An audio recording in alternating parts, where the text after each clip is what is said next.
Well, good afternoon and early evening, everybody, and welcome to Husky Gymnasium. Thanks for tuning in and watching Three Borders Sports Network. Have we got a doozy in store for everybody tonight? Using the old terms, doozy there, guys. How about that? I'm Joe Schreiner, and I'm joined by head coach of the Lady Huskies, doing all the technical work for us tonight, Brian Watson.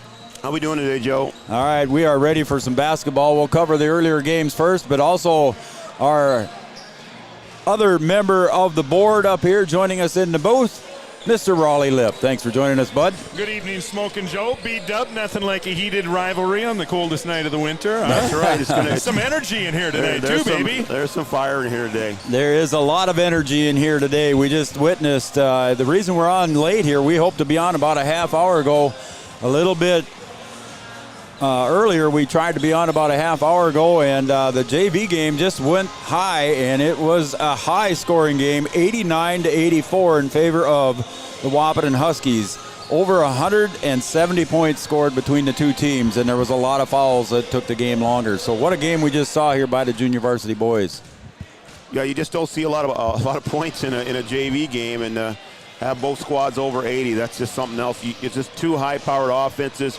You know, there's some good young kids coming from both programs, so nice to see a good JV game, nice and competitive. Yeah. You're almost able to throw away the 30-second clock, Raleigh, in that one. Yeah, that was a lot of fun. Like I mentioned earlier, you could feel the energy, and you know what? I think this varsity game is going to be a lot like that JV game.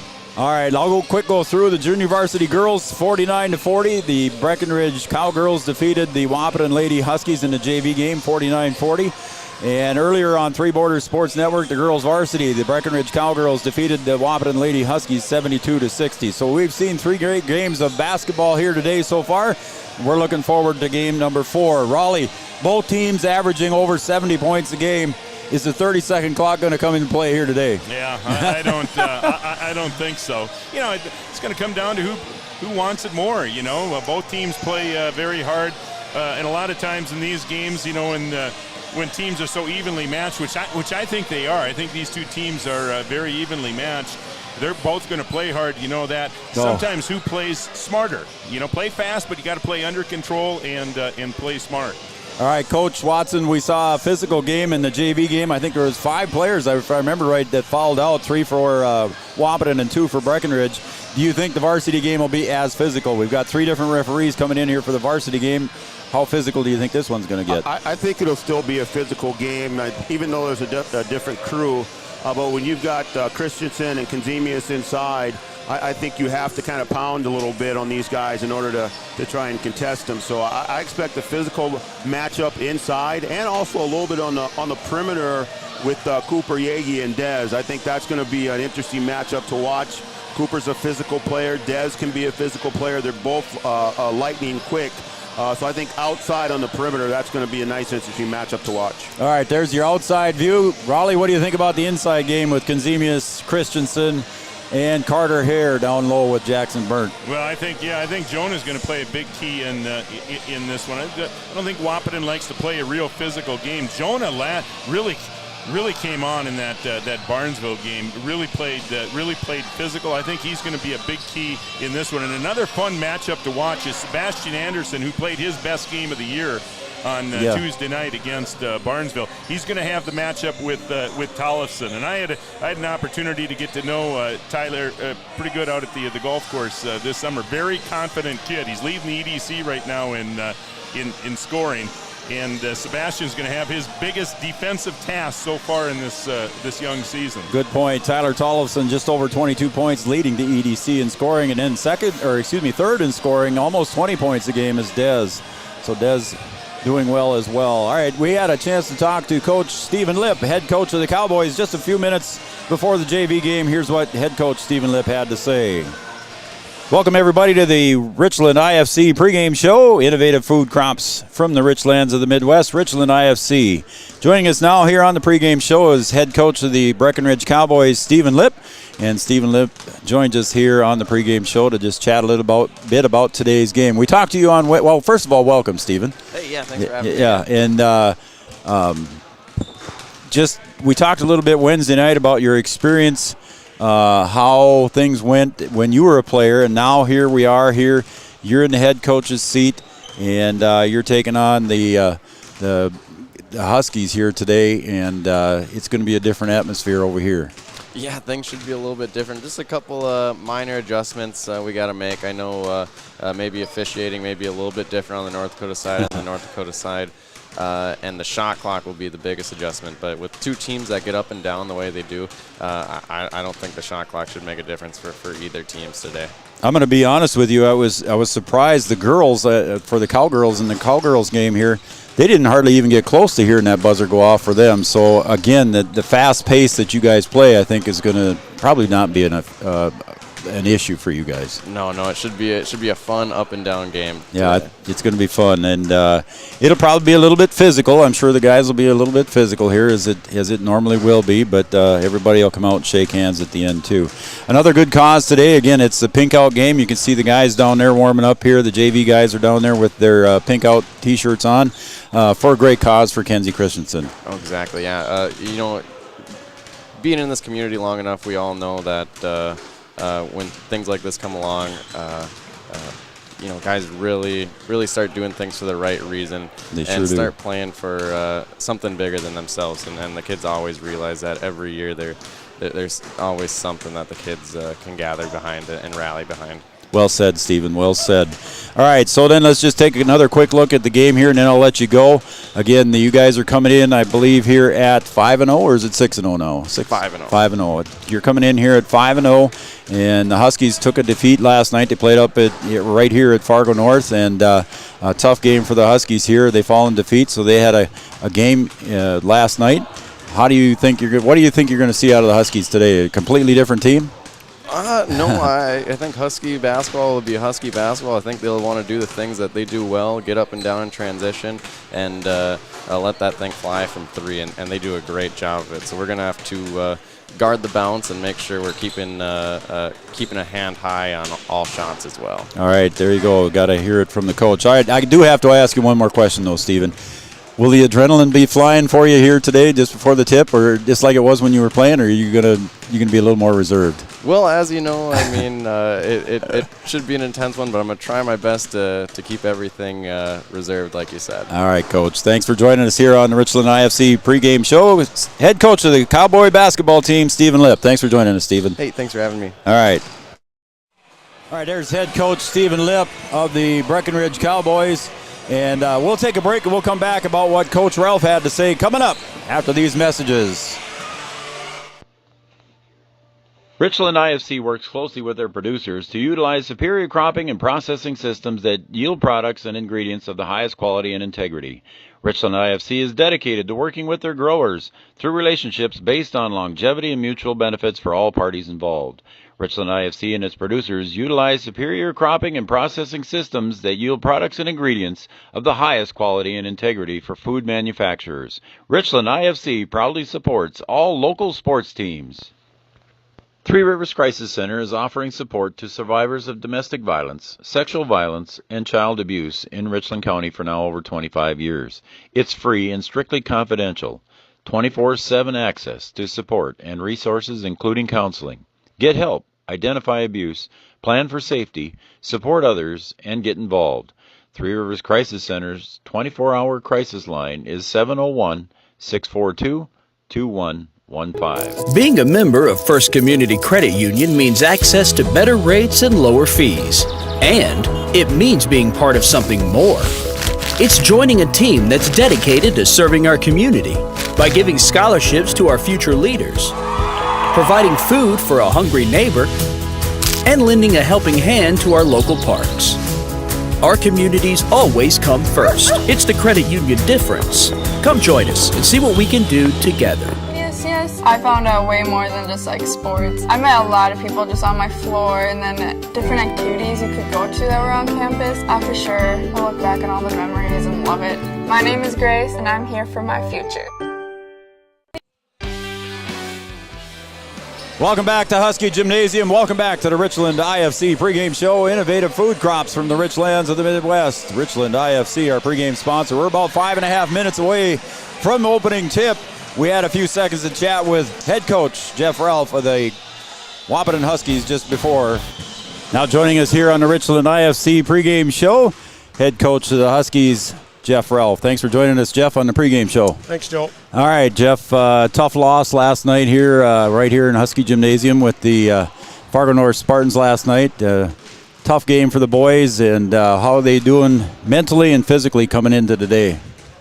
You know, I think the best thing that happens, we're going to bounce back and play another game right away and get that second half debacle kind of out of our minds. It was, you know, a combination of poor shooting on our part, and then that led to some poor defense and rebounding. But you know, they're kids and they're resilient, and you know, if you can't get up to play in a game, you know, you get a limited amount of them in high school, so right. We should be ready to play tonight. So, did you have a walkthrough this morning or shoot around? Yeah, we went through a scout of Breck. You know, we don't see them as much, you know, as we see the EDC teams, but we put a scout together, and you know, we know their players, we know who they are, and all that stuff. So, you know, it's just a matter of we came in to go through their stuff and then get up a few shots and get moving a little bit. Sure. Get the blood moving a little bit, you know. So we're ready. The boys are ready. They're, you know, the game has no bearing on anything except for today. Right. Maybe tomorrow afternoon, and the Super Bowl is going to start. And Yeah. everybody's going to forget about it. But Yep. but it's a fun game. It's fun for our community.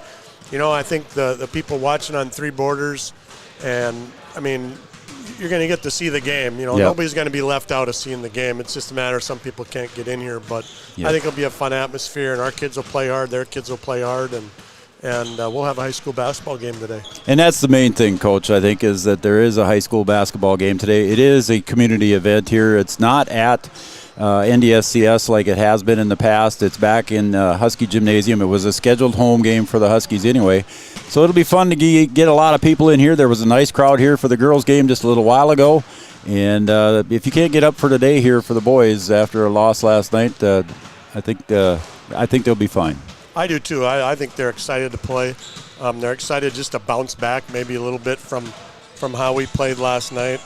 And you know what? I think the best thing for us is to play today and get some of that stuff over with, and we'll be fine. We just didn't play very well, and we kind of got dominated by a physically bigger team last night. And today, you know, they got a couple big guys. Jonah's a load inside. And the Kinzemius kid's pretty big, but it's not like a 6'5", 235-pound kid that we were dealing with last night. So Yep. I think the kids will be fine. I think they're excited to play basketball today, and you know, we're going to have a great atmosphere in the gym. Going to be a great game here with the boys coming up here just in a few minutes. And head coach of the Husky boys basketball team, Jeff Ralph, joining us. Thanks for joining us, Jeff. Anything else? Nope, just excited for a game, and I'm glad we get to play it. Isn't that the truth? All right, for Jeff Ralph, I'm Joe Schreiner. We'll be right back after these messages. Around here, every town is a sports town. And why not? Sports were important to us growing up, and we want the same for our kids. To get involved, because that's how kids learn to lead. And why Farmers Union Insurance supports these programs. Farmers Union Insurance.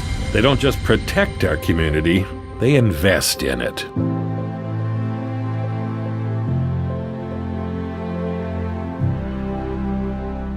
Sports injuries can put a damper on a young athlete's high school career. Orthopedic and sports physical therapy is here to make sure you get back to playing the sport you love. Whether it's a knee, shoulder, ankle, or back pain, our OSPTI experts will use their knowledge to rehab and strengthen that injured area for a full and complete recovery. Stay in the game with OSPTI. All major insurances are accepted. Call us at 218-641-7725, or you can find us on Facebook at OSPTI, or check us out on the web at www.ospti.net. Thrivent and Will Ulick provides clarity for where you are today, confidence for where you go tomorrow. Thrivent combines financial expertise with purpose-based planning to help you with where you are today and where you want to be tomorrow. At Thrivent, Will Ulick can help you address a variety of complex subjects to meet your unique wealth management needs, from retirement planning to investment management and estate planning. Thrivent, what are you invested in? Thrive with purpose. Thrivent and Will Ulick supports all area sports teams and wishes them the best of luck. All right, welcome back to Husky Gymnasium. Now we're going to go right into our OSPTI injury report. For all your sports-related injuries, contact the professionals at OSPTI with locations in Hankinson, Fergus Falls, and, of course, in Breckenridge. OSPTI, our injury report sponsor. Not too many injuries to report from Coach Ralph. He says everybody's pretty healthy and doing well. And our injury report for the Breckenridge Cowboys, Chris Nito is anticipated for the season. He's been out with warm-ups and practicing with the guys, but he is unavailable tonight, as is Dylan Bernatus with a knee injury as well. We're going to take a pause here. We'll stay here with this national anthem.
All right, there's your national anthem as we honor America, our military past and present, at home and abroad, that protect our great country and provide the things that we have. Thank you, veterans all over the world. All right, folks, it's time now for your starting lineups, brought to you by Thrivent and Will Ulick. Thrivent, what are you invested in? Thrive with purpose. First, the starting lineups for the Breckenridge Cowboys, brought to you by Thrivent. Cooper Yagi gets the start, wearing number 4, 6-foot senior. Junior Perez, wearing number 5, 5'7" senior. Another senior at 6'1" is number 12, Sebastian Anderson. Number 32 is Anthony Conzemius. He's 6'2" senior. And the 5th senior for the Breckenridge Cowboys, Jonah Christensen. And he is listed at 6'7". I don't know if that's right on the roster there, but it says 6'7" for Jonah. I don't think he's that tall. Is he, Raleigh?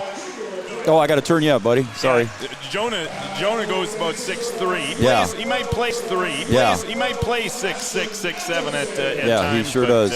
But he's 6'3". Head coach Stephen Lipp, assisted by Jordan Christensen. So there's your starting lineups, brought to you by, it says 6'7" in the program. There's your starting lineup for the visiting team. On the scoreboard, the Breckenridge Cowboys. Now for the home team on the scoreboard, the Wahpeton Huskies. Wearing number 2, 5'10" senior, Tyler Tollefson. 5'8" senior, Des Monzero. Wearing number 4, Jackson Burnt. Wearing number 5, 6'3" senior. Number 11 is going to be Carter Hare, a 6-foot senior. And rounding out the starting lineup for the Wahpeton Huskies, Bridger Hansen, also a senior, wearing number 13 at 5'7". Head coach Jeff Ralph, Noel Eckroth, Joe Caveney, and Andrew Lundsetter are your assistant coaches. All right, boys, we're ready to go. Coach, what are you looking for here right away? Just going to get off to a good start. First 5 minutes of the game here. Be productive on offense. Be smart on defense. No silly fouls early. No early turnovers. Get yourself rolling right away. Raleigh, what are you saying in the huddle right now? Well, I'd like to see the Cowboys get to the basket a little bit more. They have settled in their first 5 games for a lot of threes. They're only shooting about 30% from the three-point stripe. I'd like to see the Cowboys bounce it and get to the basket a little bit more. All right, so we are getting ready for the tip here. The fans are getting into it. The building is about 3/4 full. And the Breckenridge fans off to my left and straight across are cheering. And I'm sure the Husky fans will start in pretty soon. Des steps into center circle with Anthony Conzemius, 5'8". Going to try to steal one here. And Conzemius tips it away. Cooper Yagi brings it into the front court for the Cowboys, gets it over to Perez. Lob pass down low for Conzemius, and it's off of his hands. It'll go out of bounds. Jackson Burnt fronted him on that one. Good defensive play. Yeah, it looks like Wahpeton is going to front inside. Tuesday night we saw Jonah post down low a number of times, and they got the lob over. That time Wahpeton defended well inside. Bridger Hansen brings it across the center line, and it's stolen away by Perez. Perez looks over, gives it over to Cooper. Cooper goes down on the ground, and there's a whistle and a foul. Cowboys got fortunate there. I'd like to see Junior just take that strong to the basket and score it. They're going to have to foul you, or you're going to score. I thought there was one extra pass. Cowboys got a break there. Turnover and a foul right away there by the Huskies. That's what I'm saying. You want to get off to a clean start. So far, first possession, they're pretty rough. Junior Perez averaging 3 steals per game for the Cowboys. Yeah, he's pesky. A lot like Dez. Those two play a lot alike. There's some good guard matchups defensively here. Cooper's looking for his second free throw. On the year, he's shooting 67%. Got 2 for 2. Yeah, so turning that turnover into 2 points, those are the ones that really hurt, those turnovers that turn into baskets at the other end. Hansen flies down to the other end, goes around Consemius, but it rolls off the rim. Perez into the front court for the Cowboys, slows it down a little bit. Jonah guarded by Carter Hare. Cooper on the far side, almost tipped away there by Bridger. Perez looks down low, Consemius. He kicks it out to Cooper for 3 from the wing, off the mark, and Dez gets his first rebound. He's trying to bring it up, and Cooper ends up getting it on the takeaway. Goes up and battle for the boards, and Dez controls. Coming back the other way in a hurry, little jumper, baby jumper is good for Dez. Puts it on the board for 2. We might be in for a track meet today. They are going up and down right now. And I tell you what, that's a difficult shot. That's a lot more difficult than one would think, that little floater pull-up, in the lane. Little pull-up jumper, yep. There's a travel on Cooper. One too many steps. Not in the NBA yet, Cooper. Well, here's something that the Huskies do really well. You got Dez with 2 rebounds there right away. Just a guard that can go to the boards and then get up the floor in transition. At 5'8", Dez is 10th in the EDC in rebounding, almost 8 per game. Bridger to the left side of the paint, stops, spins, up, short. Consemius on the board. Perez brings it back in a hurry. Yagi guarded by Dez. They lob it into Christensen, and Bridger comes away with the steal, and there's going to be a reach foul, I believe, on Cooper. That's great help defense there. That's what you need in the post. You got 2 big post guys down there. You got to have people down there digging and helping, and Bridger's good at that. You mentioned pesky, Raleigh did. Bridger's one of those pesky kids as well. Yeah, great backside help there, and then that turnover turns into an early foul on Cooper, and that's one guy the Cowboys can't afford to get into foul trouble. Tollefson reverse layup, up and in for 2. Huskies take the lead 4-2 at the 16-minute mark. Yeah, 3-point specialist, Tyler. He shot 125 of them, to give you an idea how confident he is from the 3-point stripe. But a nice drive to the basket there to get an easy one. Carter Hare on defense there, and it's knocked away, but it's still controlled by the Cowboys. 10 seconds on the shot clock. Hansen steals another one on the end pass. Finds Tollefson in the corner, and Bridger's going to get whistled for the charge. Yeah, that's just really smart basketball from Cooper. Very good.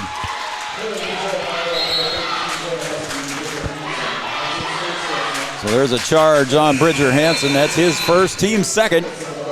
I think you're going to see some turnovers inside on the Breckenridge side because Wahpeton digs so well and they're quick at reacting to passes. The post players from Breckenridge not going to be able to put it on the floor a lot inside. Sebastian Anderson spin move, little floater, jumper's good. Yeah, recognized he had a little bit of a size advantage and created a little bit of space. The other way, Manock puts it up, and there's a reach foul on Consemius. He doesn't agree, but it's going to be Ethan Manock going to the line for 2. Well, you got to call that one. Yeah, there was a lot of contact. There's no reason to foul there. I thought Manock was a little bit out of control, got himself underneath the basket, and Anthony bailed him out there with a foul. Wahpeton looking to get up and down the floor pretty quick in transition. Manock's free throw is good. Well, I haven't had a chance to see Manock. I saw him last spring out at the golf course. Obviously been in the weight room this summer. He is a big kid, big, strong kid. And, of course, we know how athletic he is. Just a sophomore.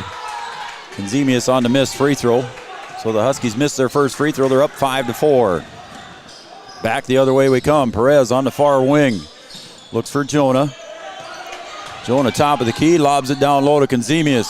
Turnaround jumper, rolls off the front of the rim and in. Boy, dangerous pass, but it worked, and the Cowboys finally got one down low. I'm anxious to see how often Jonah will go down there and post up. Carter here for 2 on the drive. Back come the Cowboys in a hurry. Yagi along the baseline. Almost picked off. It is. Manock up ahead to Dez for 2. Yeah, if you don't meet your pass, the Huskies are going to close it down. You have to be efficient with your passing, and you have to meet every pass. Yeah, Sebastian probably shouldn't have made that pass, but that one was on Jonah. Yeah, on the reach there. To the basketball. Tollefson steals it away from Sebastian Anderson. And Tyler Tollefson brings it to the top. Penetrates, kicks it back out to here on the near wing. Near is the near side closest to the camera. Far is the opposite side of the camera. Dez, top of the key against Yagi. Dez wants to take it to the wing for a jumper 3. Good, nothing but net. Boy, the difficulty on that shot was extremely high. That wasn't too bad a defense. No, you can't defend that one any better. Jonah just off the mark for the Cowboys. It's a 12-6 lead for the Huskies. Perry Miller, thanks for sending in a text message. Oh, Tyler's going to take the 3. Bounces around, comes out. Yagi on the rebound.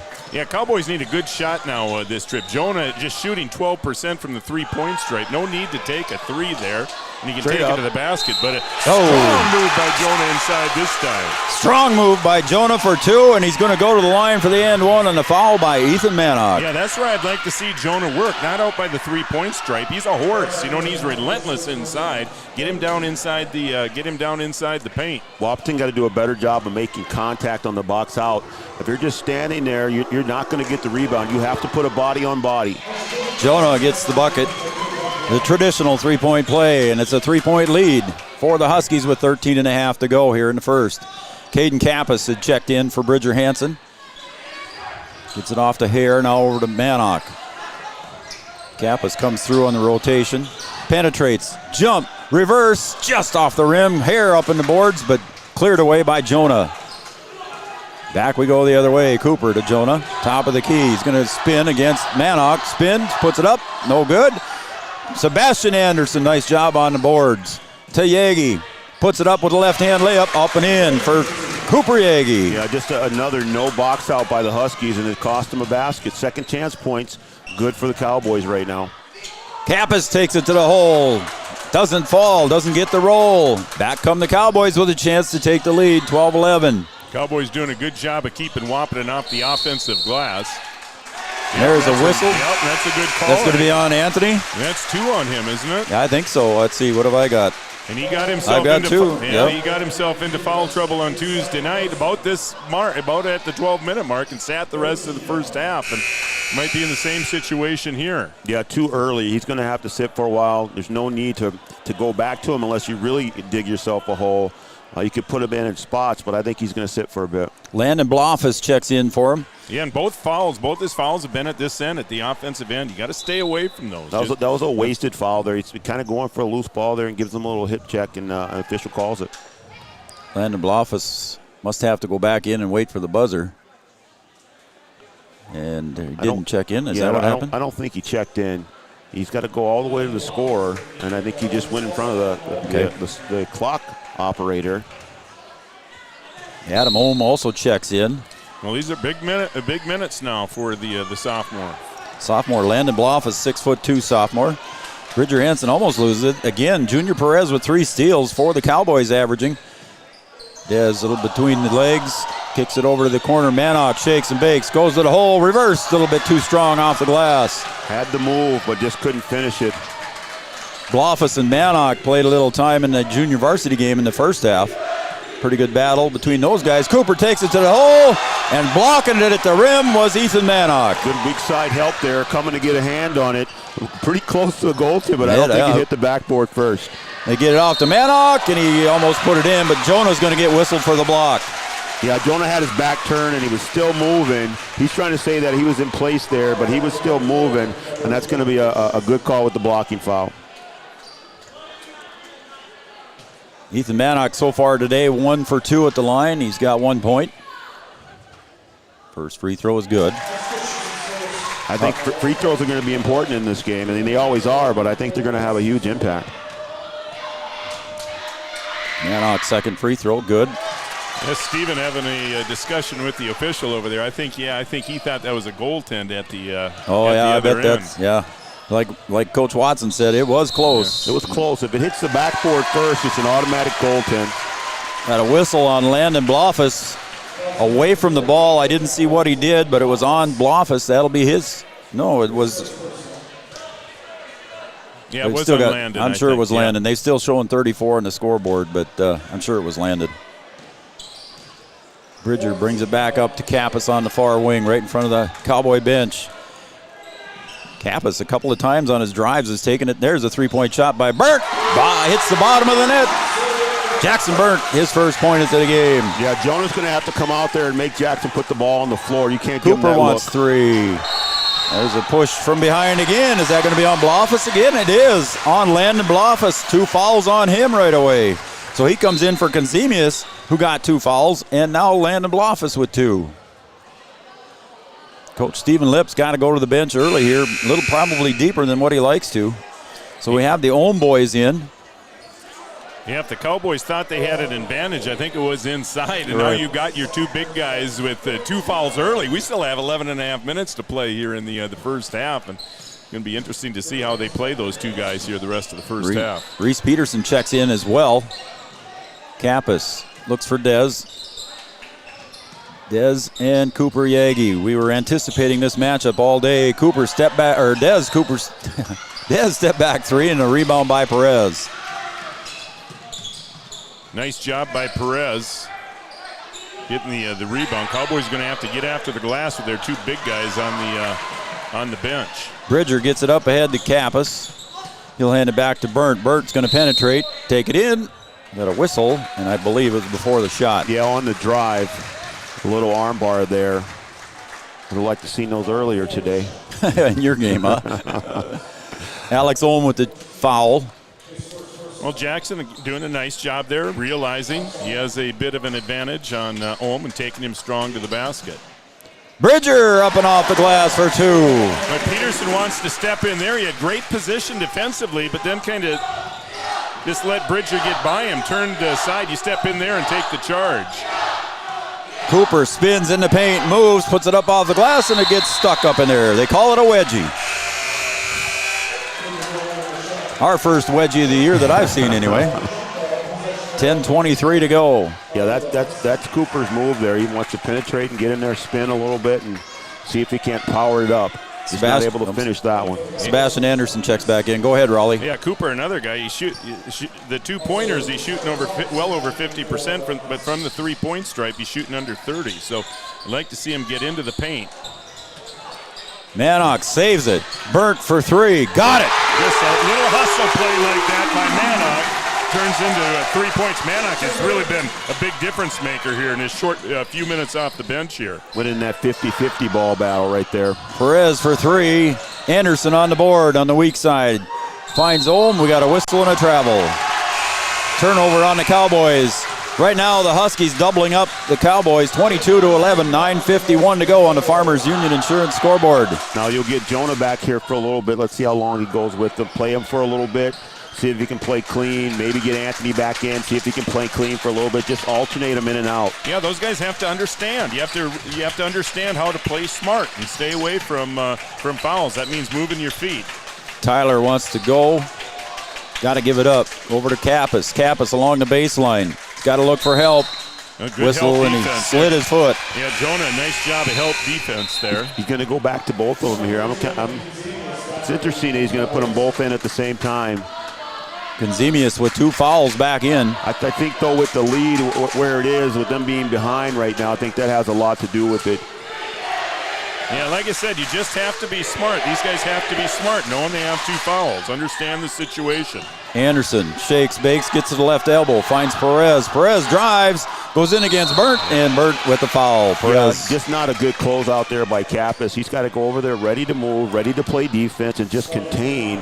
He closed out long, and Perez able to drive to the basket, and that cost the Huskies a foul. Yeah, and when you take it to the basket, that's the way you want to do it. Right into their chest, Junior doing a good job taking it at Jackson, who's got about a 6-inch size advantage on him, but a nice job drawing that foul. Right, when you try and go away from that big guy, you're playing into his size. He's just going to be able to block it. You got to get in their body to draw that foul. Junior Perez good on the first and the second, so he's got 2 points. 60% free throw shooter. Here comes Bridger in a hurry. Typical Bridger hustling up to the front court. Sets up the offense. Kappas back to Manock. Guarded by Jonah. Jonah's not leaving his side. Bridger for three from the wing. Boom! Bang! It comes home for Bridger. Wahpeton's got some guys that can shoot from deep. They're shooting it a lot better than they did last night. For sure. Huskies fell behind or second half against. Yeah, I was going to say they fell behind and were outscored in the second half last night, 47-19. Couldn't put the ball in the hoop, and today is a different story. We got a whistle and 3 seconds down in underneath, and it must have been against Anthony. Yeah, he was in there a long time. He probably was in there a lot longer than 3, and they let him hang out a little bit and then finally had to call it. Yeah, we just talked about that a couple of weeks ago. We did. You don't see that call very often. Yeah, no question. Like the way Anthony's posting up there, trying to get it down low, but yeah, he was just in there too long. Bridger taking his time this time to Tyler Tollefson on the wing. Going to take Jonah to the baseline. Jumper, good. Tyler Tollefson's got 4. Yeah, he's got no fear. He doesn't matter who's guarding him. Junior hands the ball off to Yagi. Again, Bridger's pestering him. Yagi goes to the paint, puts it up. Jackson Burnt with the rebound, tries to save it. Goes into the hands eventually on Bridger Hansen. Bridger to the corner. Tyler for a wide open 3. Short. Manock on the rebound. Anderson from behind. Huskies doing a good job of winning the battle with loose balls, with getting those 50-50 balls. That thing bounced around a little bit, and the smallest man on the floor comes out with it. We got a full timeout on the floor on the Farmers Union Insurance scoreboard. 8:01 to go. The Huskies 27, the Cowboys 13. Back after this message. Here, every town is a sports town, and why not? Sports were important to us growing up, and we want the same for our kids. To get involved, because that's how kids learn to lead. And why Farmers Union Insurance supports these programs. Farmers Union Insurance. They don't just protect our community, they invest in it.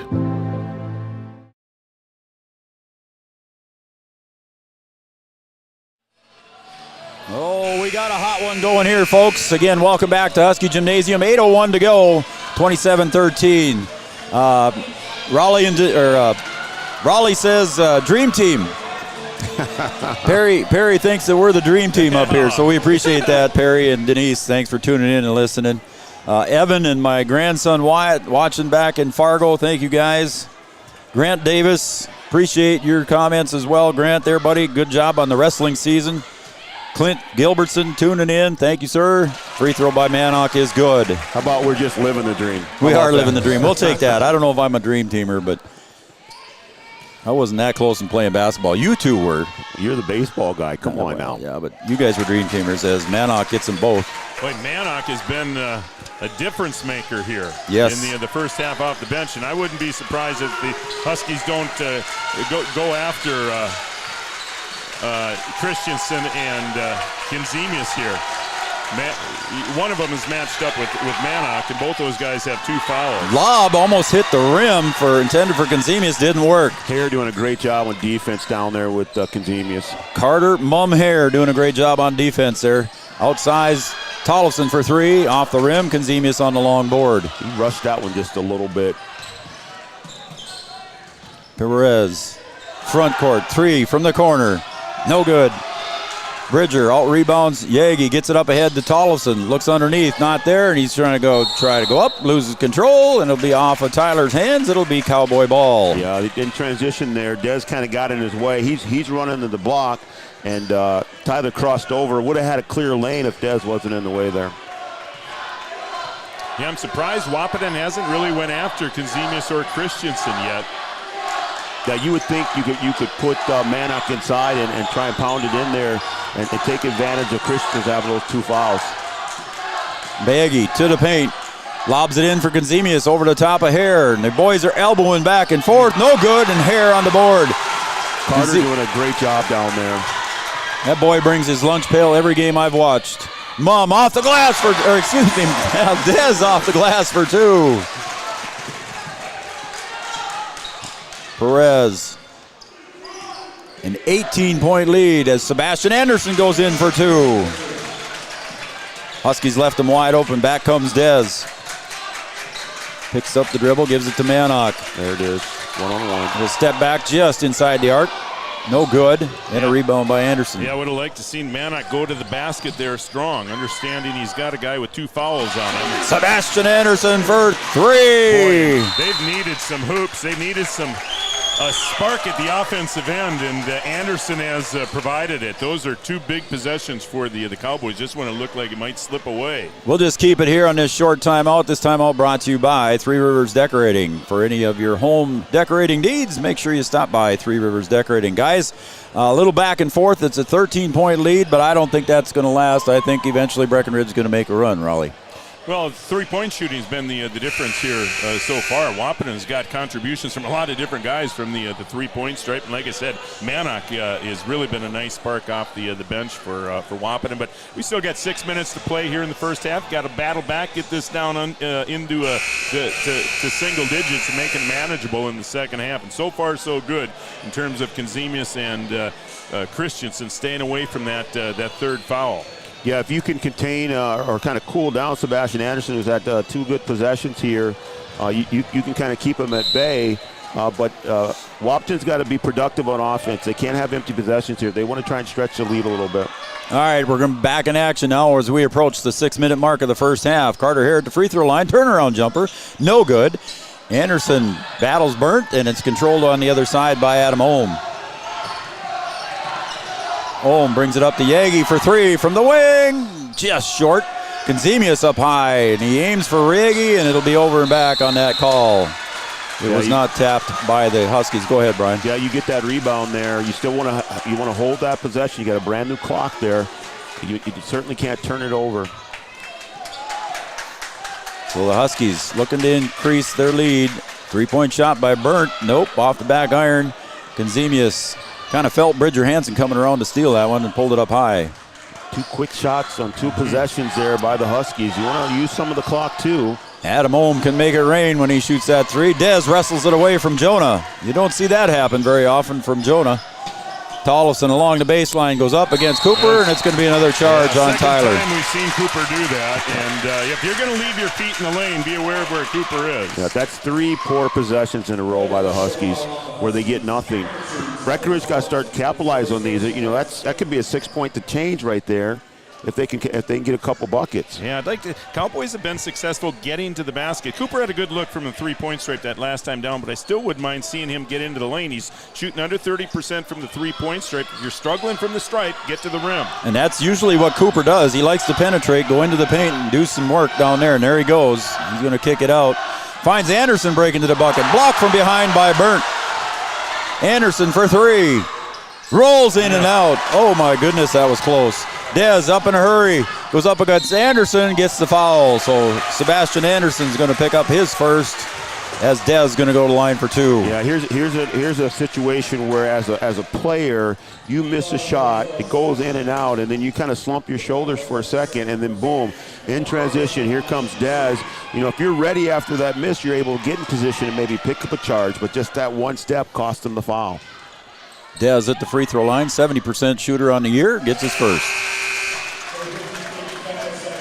That gives Dez 10 points already here in the first half with 4:46 to go.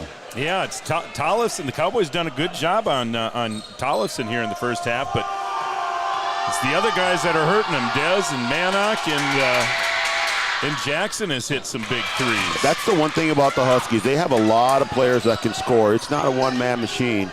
Everybody can put it in. Caden Kappas on Yagi now. Adam Ohm goes to the other side with the dribble, finds Kazemius. See Visner into the lineup now for the Cowboys. That's a guy that can add a spark. There he is. Cowboys going 5-out dribble drive. 3 from about 3 beyond the arc. Christensen on the board.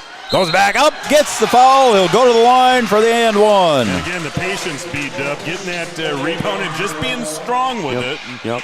And when you're patient on your offensive end, you can give your players a chance to get some offensive rebounds. A lot of time in transition, you're not able to get some of those offensive rebounds on those quick misses. Cowboys finally getting a basket in the paint. I thought that's where their advantage would be, but Wahpeton's done a great job with backside help. You look at they're fronting Kazemius and Christensen down low, but there's been great backside help.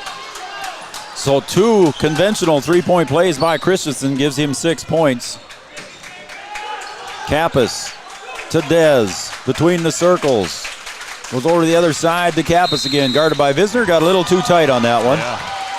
Jacob Visner draws the foul. I like the aggressive closeout, but you've got to come up there with short, choppy steps and be able to be there and ready to move. He just charged him and wasn't able to control his body. You got to go out there under control.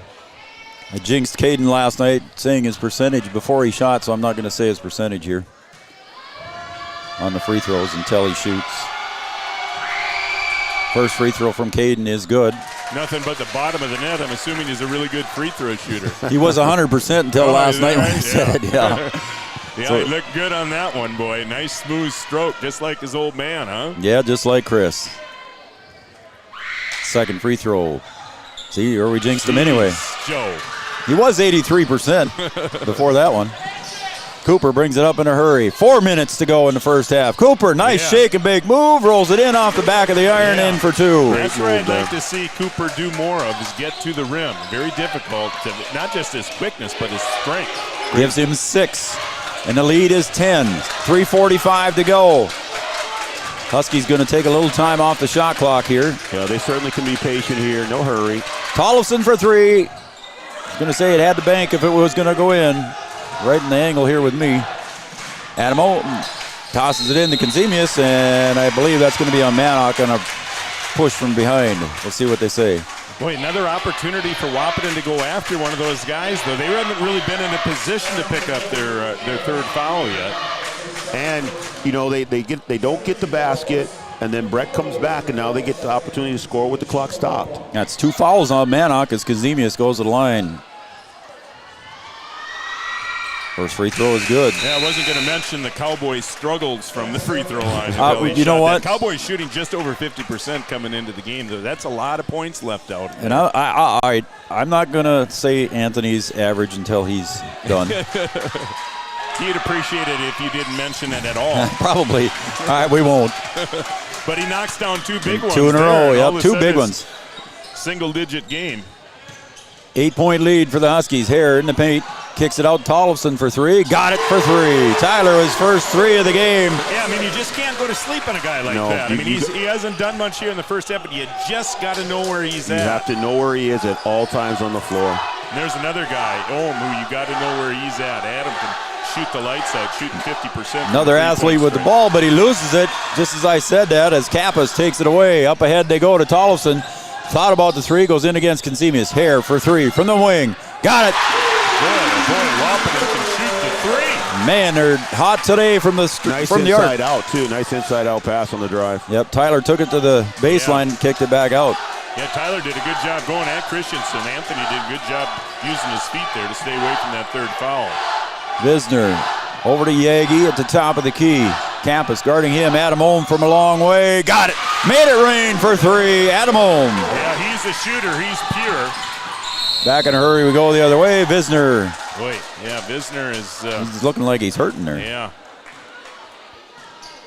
It's like a you want groin to or stay something. away from that, too. I mean, that's just not a good foul. I mean, Dez is in no position to score from there. So Dez goes to the line. 70% free throw shooter for the Huskies. So far today, he's 1 for 2. 11-point lead for the Huskies. Got the first one. Had 17 last night against Fargo North right here at Husky Gymnasium. Yeah, I've really been impressed with Dez here in the first half. Does a nice job with the basketball, and he's showing he can score a little bit. Yep. Can score, can defend. And that one's no good. Can rebound. And steal the ball. Yeah, he's just a great all-around player. Like I said, he was 10th in rebounds in the EDC, 3rd in scoring. Perez back into the game. Bounce pass to Yagi, up and in for 2. Nice pass from Junior Perez to Yagi. Tollefson in the corner now, guarded by Jonah. To Burnt against Perez. He's going to take it to the hole, loses control. It'll be turnover on Jackson Burnt. It'll go back to the Cowboys with a 10-point lead by the Huskies. Boy, you had Tollefson matched up with Konzemis over there on the left wing. Another opportunity to maybe take him to the basket. So Konzemis has been playing a lot of the first half here with 2 fouls. He's out high. Jonah to Perez. They look down low for Konzemis. Tipped away by Hare, and it's going to go out of bounds off his. Yeah, it was a good idea. It was just too late. Yep. He was there. You're right. Good position down low, but the pass was just too late. Yep, we were right in the angle. We all 3 saw it. Wahpeton reacts well. They move on the pass really well, able to get their hands on that thing. Watch Cooper underneath. Nope, it's a 3-point shot from Adam Ohm. Nothing but net. Yeah, he can tell he's well-schooled. His dad, of course, Arlie Ohm, well-schooled. He was ready for that shot, ready to take that shot when the pass came. Hands and feet always ready by the good shooters. Bridger for 3. Answers that 3. Bridger Hansen. His second 3 of the day. Wahpeton is in fuego from the 3-point strike. There isn't a 3 that they don't like. In fuego. Going a double team on Yagi, and there's a reach foul on Dez. That'll be Dez's second personal foul here in the first half, guys. Yeah, that's a poor foul by Dez. Yep. Got to play smart. You got 1 minute and 8 left. Way out there, you don't need that one. You're doing a good job with the trap. You're not always trying to get the steal. You're trying to get them to take a bad shot. You just don't need to foul there. And the thing is, Wahpeton really did. That was a nice defensive possession. They had him boxed in there. He had nowhere to really go. Don't give that official any reason to make a call like Can't give him the opportunity to make the call. Cooper's first free throw is good. He's 3 for 3 from the line, and he's got 9 on the day. Cooper averaging 18 for the Cowboys. Cooper's second free throw is up. Bounces around and comes through. 8-point lead with just about a minute left. Bridger to the right side, kicks it to Kappas. Here, no look pass to Burt. Back out to Tollefson. He's wide open. Yeah. For the 3, didn't get the roll. Yeah, you give, he just looks like he's really confident. He's one of those shooters, when it goes up, you think it's going in. Jonah muscles his way in. Turnaround jumper for 2. Jonah with 8. Back come the Huskies. 6-point lead, 38 seconds to go. The Cowboys would like to keep it single digits, Brian. Yeah, you just got to play good, solid defense here. Don't send them to the line. Bridger jumper, no good inside the paint. Konzemis up for the board. Got a chance to cut the lead down again. Cooper drives off the side. Battle for the rebound. And let's see, are they going to call Jonah for the push? No, it's going to be he out of bounds off of Kappas. But you're right, Joe. Coach Ralph wants the hip check there on Jonah as that ball's going out of bounds. Well, the Cowboys got lucky there again. And again, no reason to shoot that ball. That was not a high percentage shot going in the lane. You're down to 17 seconds. No reason to just go for the final shot here. You don't give Wahpeton an opportunity. Worst case scenario, you get out on 6, and you got to feel pretty good about that. The way things have gone. Shot clock turned off. 6 seconds. Perez, 3 seconds. Adam Ohm, they tried to get it to him. They're not going to get it off. They do barely.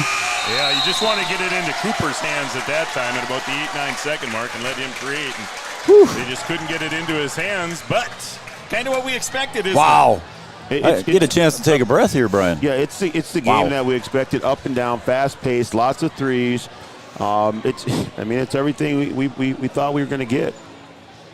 I will come back with some shout-outs here, folks. I'm getting a lot of text messages. If you want to send a text message, I'll get it out there as quick as I can. 701-640-2619. That's 701-640-2619. Either side of the river, send me a text. I'll give you the shout-out. On the Farmers Union Insurance scoreboard, the Huskies 43, the Cowboys 37. Back after these. When you dine at the Wilkin Drink and Eatery, you're among friends. So relax and enjoy everything from sizzling sirloins, mouth-watering seafood, vibrant salads, and crowd-pleasing desserts.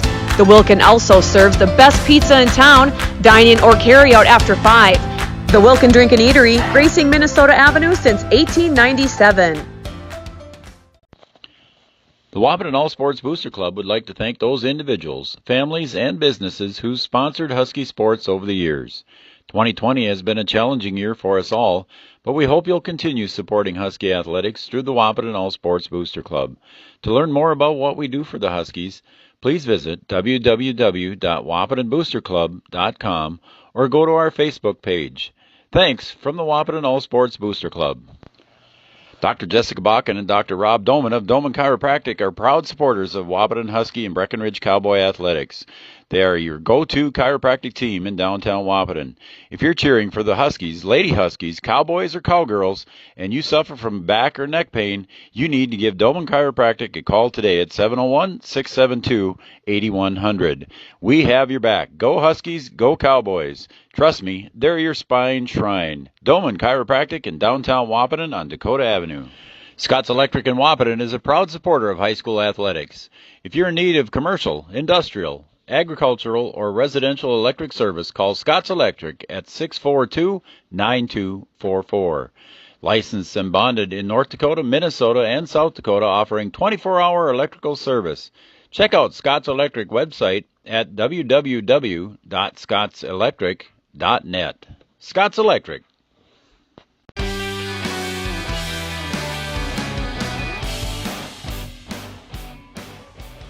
Holy cow, I got a chance to take a breath, and I'm still ready for another rest here. It's halftime here, and this halftime is brought to you by Scott's Electric, our halftime sponsor. They've got electricians to handle all your electrical needs. Call Scott's Electric in Wahpeton, our halftime sponsor.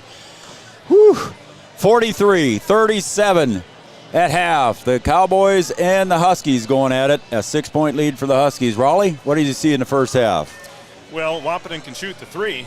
I can see that 7-3. So I think the Cowboys got to feel pretty fortunate to where they are. There were a couple of times they were down 14 in the first half. Thought Adam Ohm came in, hit a couple of huge threes. Then they got a little bit of production from Jonah there late in the first half. But Wahpeton's done a great job. I thought Breckenridge would have a pretty big advantage inside. So far, Wahpeton has done a great job on Kenzemius and Christensen. And both Kenzemius and Christensen did a good job. They came in at about the 8-minute mark with the 2 fouls apiece, and they were both able to play the rest of the half without picking up that third foul. Yeah, I thought for sure, he probably alternate them, one at a time, use them, see if you can let them hang out in there as much as they can. But to go back to both of them, I think a lot of it had to do with the lead. I think it was 22-11 or something like that when he went back to them. I think that dictated putting both of them back in, and you got away with it.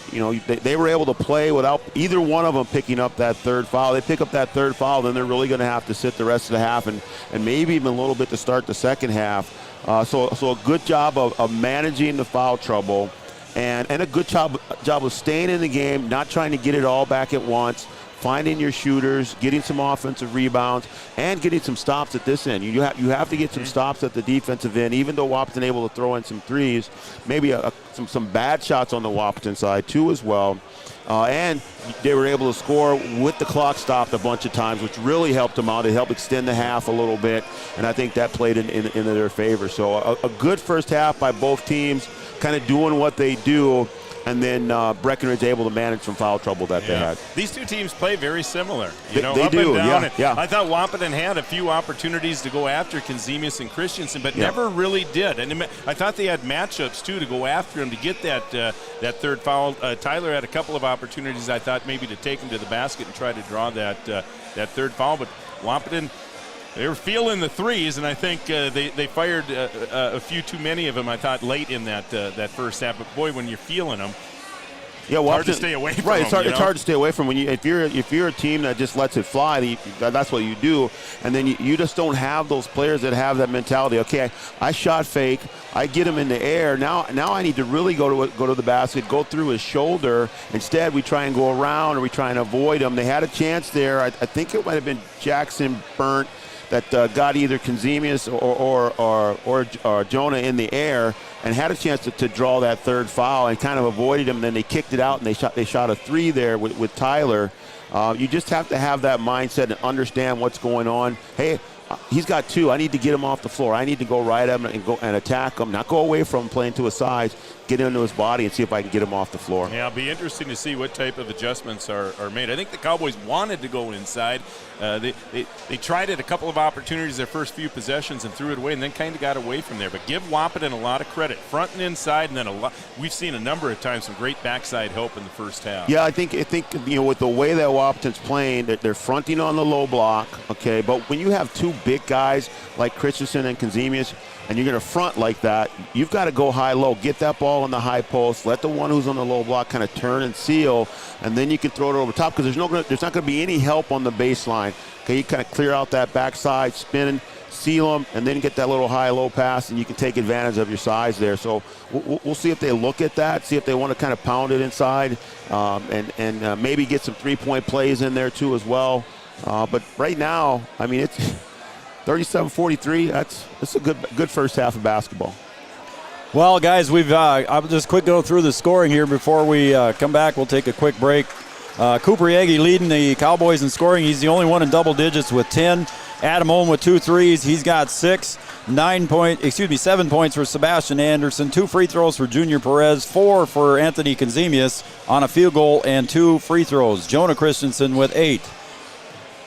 Looking at the Huskies scoring, Tyler Tollefson with a couple of field goals and a three-pointer. 7 points for him. 11 for Dez. He's leading the Huskies in scoring in double figures. 11 for Dez. 6 on a couple of three-pointers by Jackson Burnt. 5 for Carter Hare. 8 for Bridger Hansen. And 5 for Ethan Manock. That rounds out your scoring. You want to take a break, Brian, and we'll come right back, or do you want to stay here? We can do whatever you would like to do here, Joe. We got a lot of shout-outs we can do, and somebody's giving Raleigh a little grief here. They're asking, where is Raleigh's shirt, like yours and mine? Where's his pink shirt? How come you don't have the pink shirt, Raleigh? That's from Wayne Grippentrog and his wife, Rhonda, both of them giving you a grief. Really? Gripper? Two separate text messages. That's funny. Gripper would be giving me a hard time when his store was shut down at 2 o'clock when we stopped by there today. There it is right there. There you go. What do you think of that, Gripper? We stopped by your store at 2 and you were gone. Raleigh was there and Gripper wasn't. Gripper Sports on Dakota Avenue. Check out all your favorite local sports teams apparel, the Huskies, Lady Huskies, Cowboys, Cowgirls, Warbirds, BW Blades, and much, much more in the Roland Vinyl Print Cutter. Raleigh, you're probably in trouble with Rhonda and Wayne. We'll take a quick break. We'll be right back. Wahpeton Deli and Eatery, a Twin Town favorite, has daily hot homemade food specials for dine-in or carry-out, along with a full menu. Call Wahpeton Deli and Eatery at 642-3639 to cater your next group lunch or dinner. Have an upcoming graduation? Let Wahpeton Deli and Eatery take the worry out of your event. Wahpeton Deli and Eatery on Dakota Avenue in the heart of downtown Wahpeton. As a member of First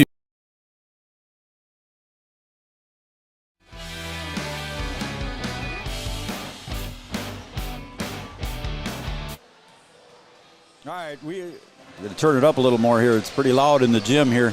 We're back here on Three Borders Sports Network. We're just about ready for the second half. The Huskies lead the Cowboys in a great game, 43-37. These teams both average in the low 70s, so we expected a back and forth. The 30-second shot clock has not come into play all day for either team. No, I really didn't expect it to have an effect on Breckenridge. They play a fast-paced game. And I just really didn't expect them to use up much of the clock. And we know WAP's used to it. So it's really started out as an up and down track meet, really fast paced, kind of hard to keep up with. Then as fatigue kind of set in a little bit, both teams settled down. You know, they didn't try and rush everything. It looked more like a normal basketball game, but still, you know, they're not using a lot of shot clock. All right, here we go. I'm going to run through some quick shout outs here. I got more to go. Again, Perry and Denise, thank you very much for the comments. Evan Wyatt and Abby Schreiner listening up in Fargo. Clint Gilbertson, Grant Davis, Chris and Becky DeVries tuning in. Barry Bauer and Shelley watching in Hill City, South Dakota. We got a good following down there. And a great thing here to hear from Matt and Becky Doctor. Matt's home, and he says it's great to be home and back in North Dakota. The Kelsons from Breckenridge. Go Cowboys from the Kelson family. Bruce and Dorothy Doctor. Jesse Heitkamp from his big black leather chair. Rhonda and Wayne Grippentrog. Carly and Karen Kappas. They're trying to stay neutral. And Stacy, Benji Bowl, Corey Brook, Connor, and Chloe. Here we go. Stacy and Benji Bowl. Thanks, guys. And I've got more to read through later, but we are going to play basketball right now. Junior Perez to Yagi. Back to Junior, top of the key. Cowboys a little more patient. Anderson going to take the three. They leave him open. Long rebound. Dez out-rebounds Bridger on that one. Would have liked to see Anthony at least get a touchdown there because he's done so little at the offensive end. I thought they might try to get him involved in the first possession of the second half. He didn't get a chance to touch it.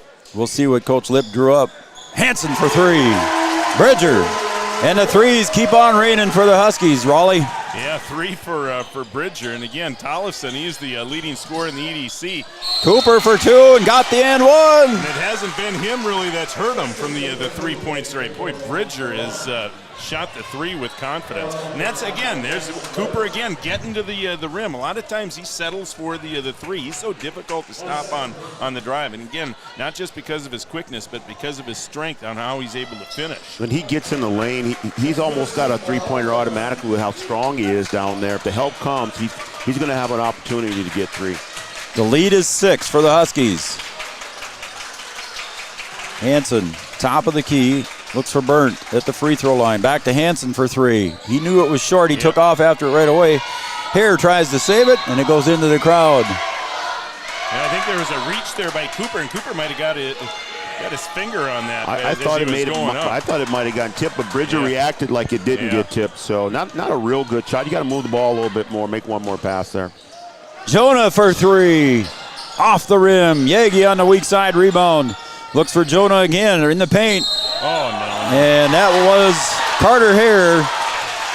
Academy Award time, or was it a foul, boys? Well, I'm going to say it's a great defensive play because he put himself in position. There was some contact there, and you have to sell it at times. Yeah. And he did a good job of selling. That's a great defensive play right there. Yeah, that's just basketball. I mean, there's going to be bumps when guys are going to the basket, but.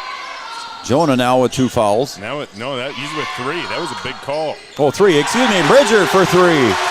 That's a better shot there. That ball went inside and then came outside. He gets a better look at the basket, and he makes that one. Yeah, you have to start respecting Bridger. He's obviously earned it. White ball, they said.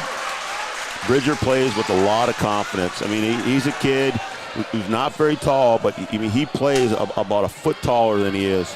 I thought it was 3 on Jonah as well, but the scoreboard says 2. Oh, so we'll see what happens here if he gets another one, what they put up. You know, if that's right, then that makes sense that they were able to put him back in. I'm surprised they would have even taken him out, though, if he didn't have Burnt from 17. Anderson gets up high for the board. He gets it up ahead to Yagi. He's going to go in against Dez. What a spin move by Yagi. And he draws the foul on Hare.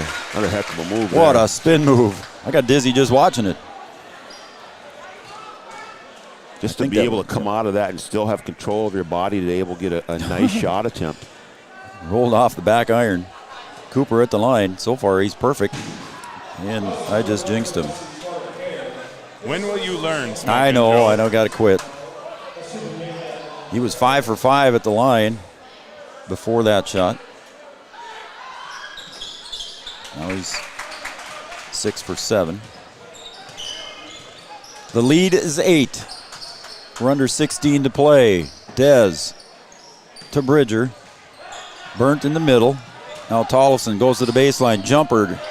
Konzemius altered that one, and he got the board off the back of the iron, or back of the backboard. And it's tipped away here by the Huskies. It'll be Cowboy ball. If Tyler takes one more dribble and goes to the basket hard, he might be able to draw a foul there. Instead, he tried to shoot it over him, and you're just playing into his hands. Yep. Manock comes in for Burnt. So Manock is going to go man-to-man defense with Jonah Christensen. 3-point shot for Cooper is a little bit short, and Perez comes away with it. There, they find Cooper wide open down underneath, and Cooper for 2. Yeah, they just lost him there. Dez lost his man there. Dez went over to help out on defense and lost Cooper. Cooper knew what to do. There's a reverse layup by Dez. Good pass down there to Dez. Good pass off the flex cut there. It's an 8-point lead as we approach the 15-minute mark. Konzemius for 3. The big guy can shoot it, but Dez pulls away the rebound. But again, that is not the shot you wanted. They get it up ahead to Anderson, and there's a foul on Tollefson. Yeah, so he went up against the big guy, Konzemius. Go ahead, Brian. No, you're right, Joe. He went up there strong. Anthony doing a good job of keeping his body off, but able to get his hands on the ball. And then they come back in transition, and Tyler just picks up a poor foul. You just got to let him go. There's no reason to try and block it there. 14:49 mark. Anderson at the line. Gets the first. Gives him 8 points on the day. Well, Anthony, on that last possession, finally got a touch, but it was from the three-point stripe. And I don't think that's where you want to settle for. I mean, when he's shooting 20%, again, understand situations. Understand it, you know, right. Get him down on the blocks where he has a much better chance of scoring. Dez, top of the key to Hansen. Out of the corner here for three. Rolls out. Kazemius on the board. Brecken zone now. Cooper Yagi goes to the hole. Reverse layup just off the rim. Jonah on the board. He's reverse layup is up and in for two, and here come the Cowboys. They trail by 4. Three Wahpeton players there, and none of them put a body on Jonah. Yeah, and he is a guy you must put a body on because he is the definition of relentless underneath. Turnaround jumper for Manock is good. 7 points for the youngster, and we got a timeout on the floor. It's a 30-second timeout. We'll take a quick break, and we'll be right back on the Farmers Union Insurance scoreboard, 53-47 in favor of the Huskies. Better living begins at home, and Three Rivers Decorating in Wahpeton is your personal designing service. New flooring in your home can totally change its look and feel. Three Rivers Decorating has dozens of vinyl plank designs to choose from, along with carpet, tile, and linoleum.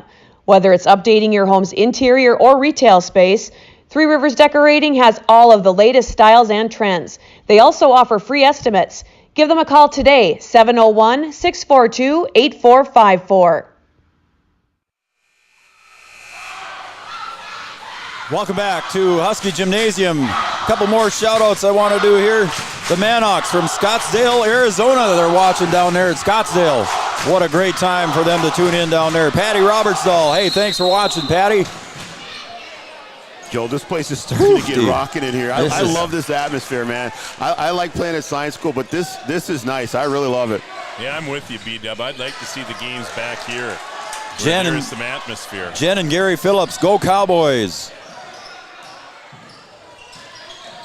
Dez going to get tied up. He gets it over to Tyler for the three. From the edge, good for three. Tyler's second three of the day. He's got 10. Great shot flake and clear. That's what shooters do. Get him in the air, get a little space, and knock it down. Jonah trying to move on the youngster, and he gets it, and Manock rips it away. Pass up ahead to Dez. He's going to take it to the hole off the glass and in for two. Again, the crowd going wild here. 15 points for Dez. Dez using his football skills there. That was a tough catch. Able to catch it and put it in. Yeah, and then be able to finish. Yeah. Pretty good defense down there. Anderson battles Yagi for the board. Cooper's got to get out of the lane or put it up in a hurry. He does. Reverse layup. Cooper, There's nice the move. Strength again that we talked about. There's your no 3 seconds call right there. Yeah. Breck staying in this zone here. 13, less than 13 to go here, folks. It's a 9-point lead for the Huskies. Little 3-2 zone. That time, Kazemius blocks that one on Manock. Up ahead to Yagi. Dez on the floor, and the two guys battle for it. And there's a rip by Sebastian Anderson on Bridger Hansen. That'll go against Sebastian Anderson. It was right down in front of him. Frustration foul there. That's exactly what it was. Cowboys make a good defensive play only to give it away at the other end, and that's frustrating when you're down. Adam Ohm comes in. Coach Lipp saw that Sebastian was frustrated, so Adam Ohm comes in for Sebastian Anderson. The game's not out of hand, you know. You don't need to. 58-49. I mean, you're still in it. You can't make silly plays. A lot of time left. A lot of time left. Caden Campus checks in for Bridger Hansen. Now he's got the ball in control up top. Breck still in zone. 3-point shot for Burt is good. Raleigh, I lost track, but that's, I think, at least double digits in threes for the Huskies. Coming in, Cooper Yagi for two. Cooper puts it in the hole. Yeah, and thing is, you got to get out and defend. They've been good looks. Yeah, I don't know that you could stay zone against them with so many weapons. Far side, Campus, guarded by Perez. Gets it over to Dez now. Yeah, it'll be interesting to see how long they stay in this, down double digits. Manock going to take it. Now he gives it back to Tyler. 8 seconds on the shot clock. Dez, jumper from short. No good. See, but that's a good possession when you're up double digits.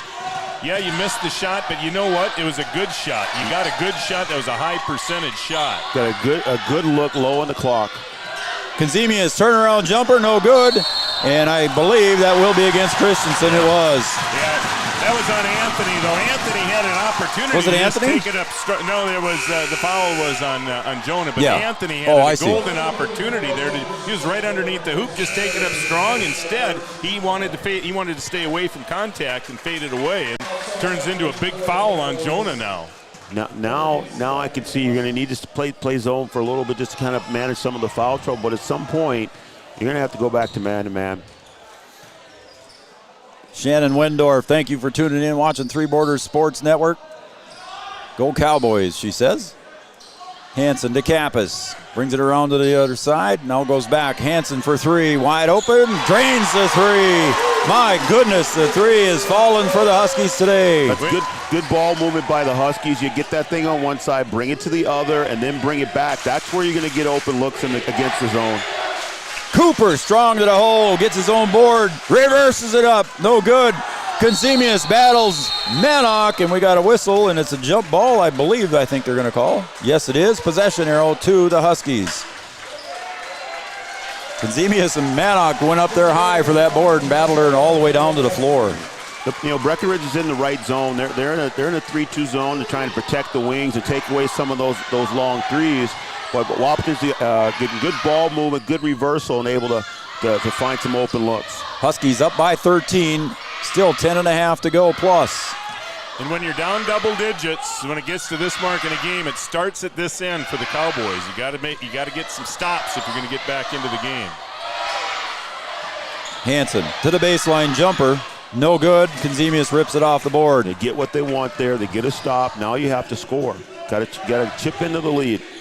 Alex Ohm checked in for the Cowboys as well. Hands it off to Adam for the rainbow three. Got it for three. Wahpeton, same boat. That's one guy you need to know where's that for all Breckenridge. times. You have to know where he is. The other guys, I think you can give. The other guys are shooting collectively about 30%. That was a quick shot. Tyler misses his three, and it's going to go back to the Cowboys. You can't try and go toe-to-toe. Just don't worry about the three that was made at the other end. Take your time, get another good possession, and get a good look. Alex Ohm brings it to the near side, going to hand it off to Christensen. He's going to drive to the free throw line, spins his footwork, hands it off to Consemius, and I think he hopped. That is a great call right there. Yep. That is a great call. A lot of time that official can be blocked and out of position, and they can't see that little hop there. That's a great call. Has Anthony scored yet? Anthony has 4 in the first half. Yeah. He has been quiet, though, at the offensive end. The Cowboys, you sense that the Cowboys are going to get back into this thing. They're going to need something from him. Under 10 minutes to play. A 10-point lead for the Huskies. Hare, little 10-footer from the side for Burt is good. Good passing there. Good execution on offense. Able to find the gap and then find him open in the short corner. Adam Ohm misses a rare opportunity there. Consemius in the middle. Puts it up and in. There's your answer, Raleigh. He got his 2. The lead is 10. If Consemius or Christensen get the ball inside the lane, they should score every time. Kappas to the baseline jumper. Christensen blocks it, but they say it was a foul on Adam Ohm, I believe. That cannot be on Consemius. That's got to be on Ohm. I'm sure it was on Ohm. I'm sure he pointed at Ohm when he walked across. See when it goes on the board, but I'm pretty sure it was. Yeah, it is. Yeah. Adam Ohm on the foul before. Consemius blocked that one out of bounds. 9:02 to go on the Farmers Union Insurance scoreboard. Out deep to Burt. Burt's got 11 here for the Huskies. Yeah, he has hurt the Cowboys. Yep. Hanson. Bounce pass over to Burt. Huskies a little more patient here. 17 on the shot clock. Pass to Dez, got the double screen down low. Now he's going to take it to the paint, go up against Consemius, and he's too high off the glass, and Alex Ohm on the board, and here he comes. Gets to the top of the arc, stops. Now Jonah, spin, turn around. Yagi for a wide open 3. Short. He's going to take it to the rim this time. Nope, he hands it off to Jonah. Jonah tries to go up, puts it up again for 2. He passed up the first one, but then he gets that one. He's got to attack the basket every time he gets it down there in the paint. Dez, bounce pass to Kappas for 3 from the corner, just off the edge. Breck back to man-to-man those last 2 possessions, having a little success there. 8-point lead with 8 minutes to go here shortly. Alex Ohm Out to Kazemius, finds Cooper in the corner. Cooper shakes, bakes, goes to the paint, puts it up, whistle and a foul. Charge, he must have put his shoulder down. Yeah, Bridger was there. Cooper trying to go through two. And we've seen him do that in a couple of the games that we've done, where he kind of gets in there, he has his mind made up. Hey, I'm going to go to the basket. You got to play with a little bit of composure there. Keep your eyes up and try and split them and not just run them over. Yeah, aggressive but under control. Right, exactly. Bridger into the front court. We're under 8 minutes to play. Tyler Tollefson on the far wing. Tyler been quiet in the second half. He's only got 1 3. Carter Hare to the baseline. Nice move. Reverse layup up and in for 2. Carter Hare's got his 7th point. Brett's got to get stops. Home for 3. Oh, that was on the mark, just short. There's Christensen on the takeaway. Up and in for 2. Good. Bridger for 3. Rattles that one home. Bridger Hansen.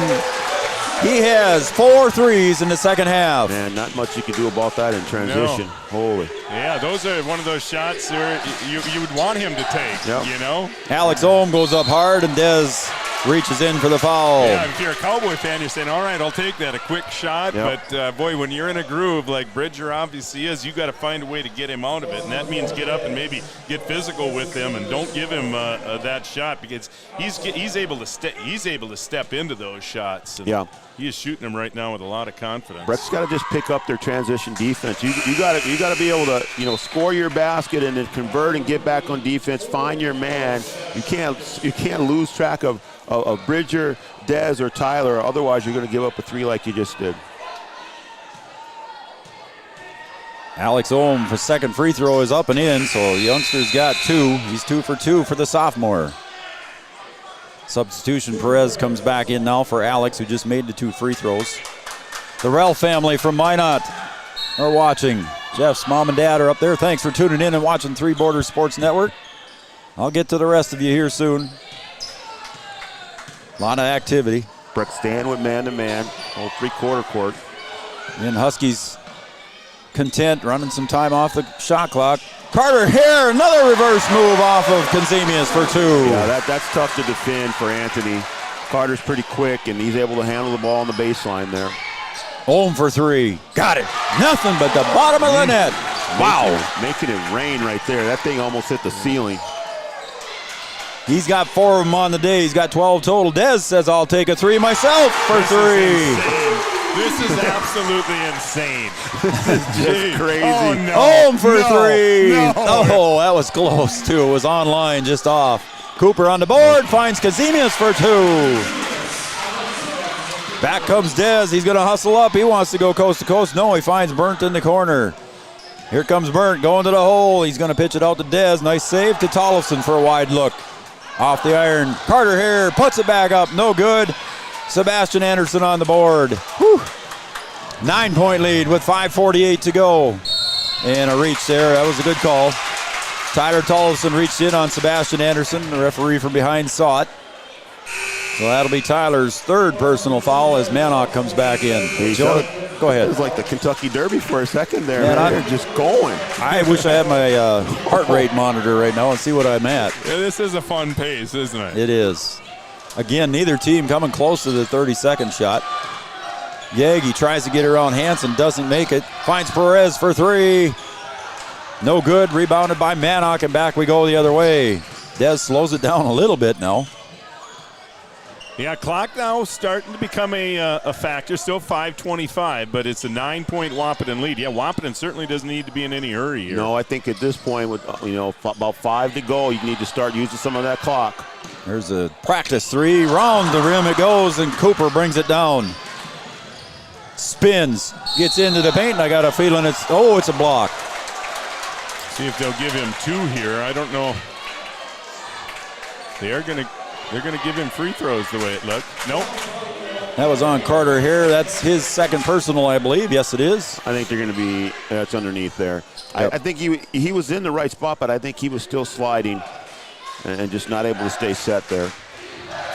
Perez going to inbound underneath the basket on the far side. Finds Anderson breaking to the bucket. Rolls it off the rim. Manock on the board. Yeah, and Manock altered that shot. And that was a big, well, they're all big possessions now for the Cowboys. Off the foot of Tollefson on the move. Perez was right there bothering him, so good defense by Junior. Yeah, I'd like to see Tyler just bring that one back out. No advantage. There's difference when you have an advantage in transition, but nothing there. But let's take our time, use the clock, got a nice lead. Junior Perez brings it up the near side, hands it off to Adam Ohm. This time Bridger Hansen right on top of him. Not going to give him that open look. Tipped away by Hansen. Hare up to Hansen. A little bit too long for him. And Ohm on the rebound. Just not a good enough pass there. Up ahead we go the other way in a hurry. Sebastian Anderson spins. Hands it off to Perez. Finds Cooper. Cooper going to take it to the hole. Looks for Christensen. And he couldn't touch it on the way back in. Yeah, he was underneath the basket there. Went out of bounds. Yep. And wasn't able to establish himself before he touched the ball again. Good call by the referee. He's telling the Breckenridge fans over on the near side here to settle down. It's okay. And I think it was a good call. Cooper was the first one to touch without re-entering. Tollefson on the near wing. 4:20 to go. Carter Hare looks down low to Manock for up and 2. Manock got away from Jonah. Manock has got 9. Whistling a foul. Yeah, you want to stay away from those right now if you're Wahpeton. Yeah, you don't want to send Breckenridge to the line and let them score with the clock stopped. The clock's got to keep running here. Just got to play smart, solid defense. Junior Perez at the line. That is foul number 4 on Dez with 4:08 to go. Perez at the line is good. He's 3 for 3 from the line. Yeah, Cowboys have hit their free throws tonight. That hasn't been the issue. It's been defending the 3 tonight. Yeah, crazy. Defending the 3, the transition defense let them down a little bit. I mean, this has just been a fast-paced game. I'm getting tired just watching it. 78-68, 10-point lead, 4:08 to go on the Farmers Union Insurance scoreboard. Perez looking for free throw number 2. Rolls out. And oh boy, be out of got a bounds. break there. You got to be careful when you save a ball underneath your opponent's basket. Fortunate for Wahpeton, he was out of bounds. The Cowboys would have got an easy one. Yeah, if you're going to try to throw that thing back in, just throw it all the way down to the other end. Yep. Perez gets it out deep to Anderson. Goes to the right side. Going to hand it off to Adam for 3. And that's the shot you wanted. Your best shooter. He had a good look. Anderson back again. He wants the 3. Sebastian, no good. Perez hustles for that one. Gets Manock way up in the air and draws the foul. So Perez will go to the line for 2. Manock got up in the air on that one. 3 fouls on him. Wahpeton's got to be careful here. Breck's still within striking distance. They make some free throws here. Score with the clock stopped. But again, the bottom line is it's going to have to start at the defensive end. If you're going to get it done, you're going to have to get some stops. Unfortunate there, too. Cowboys probably wish there hadn't been a foul call there because Kazemia's got the rebound on the other side and would have had an easy one. Right. Perez misses his free throw. That one he rattles home. It's a 9-point lead for the Huskies with 3:48 to go. Yeah, Wahpeton here, you got to be strong with the basketball here as we approach 3 minutes to play. Dez on the near wing. He's got 4 fouls. To Hare. Looks down low to Manock. Manock finds Carter Hare cutting to the bucket. Nice pass. Nice finish. Great cut, great pass, great finish. Yeah, Manock's really been good off the bench for Wahpeton. It just helps to have a big man that can pass the ball. Just inside the arc for Perez. No good. And Carter Hare gets the board. Back we go the other way. Tollefson looks for the 3. Well, good. That was. I was going to say good decision there in my eyes. Very good decision. He wanted it. He's a shooter. And Carter Hare tries to go up, gets the blocking foul on Kazemius. They were both up in the air, so I think that's a foul, Coach. Yeah, I mean, I'll take the foul, but really, he's still at 19 on the clock. I want to see a shot under 10. I really do. I want to see a shot under 10. Yeah, you don't want to take it that early. I don't think that was. I thought Anthony was straight up, and he kind of got bailed out. Yeah, you want to. Carter Hare goes to the hole. And that was a nice, strong move. That's a great move there. Great executed play. Adam Ohm finds Kazemius at the top of the key. Back to Ohm. Going to take the 3. Yeah. Off the mark. And again, no problem with that one. Your best 3-point shooter is right on line again, but You kind of sense the urgency now for Yeah, the Cowboys. You do. Carter Hare gets a block by Consemius. Yeah, guys, the good straight up there by Anthony. Anderson bounced past the Yagi, tried to get too fancy. Back we go the other way. Fast and under, you just got to be under control. And Des, certainly no reason for Wahpeton right now. Don't need it. Take it back out. Yeah. Breck's got to foul you. Consemius tries to go up, no good. Battle for the board. Ohm and Bridger Hansen battle, and it's controlled by Anderson. Anderson with a forearm shiver, and they're going to call him on that one. Anderson pushed him away, and he draws the foul. Yeah, that one easy to see. Yeah. Maybe a little frustration there, but certainly a foul. Boy, Anthony again, an opportunity to score down low. He just got to power that one up.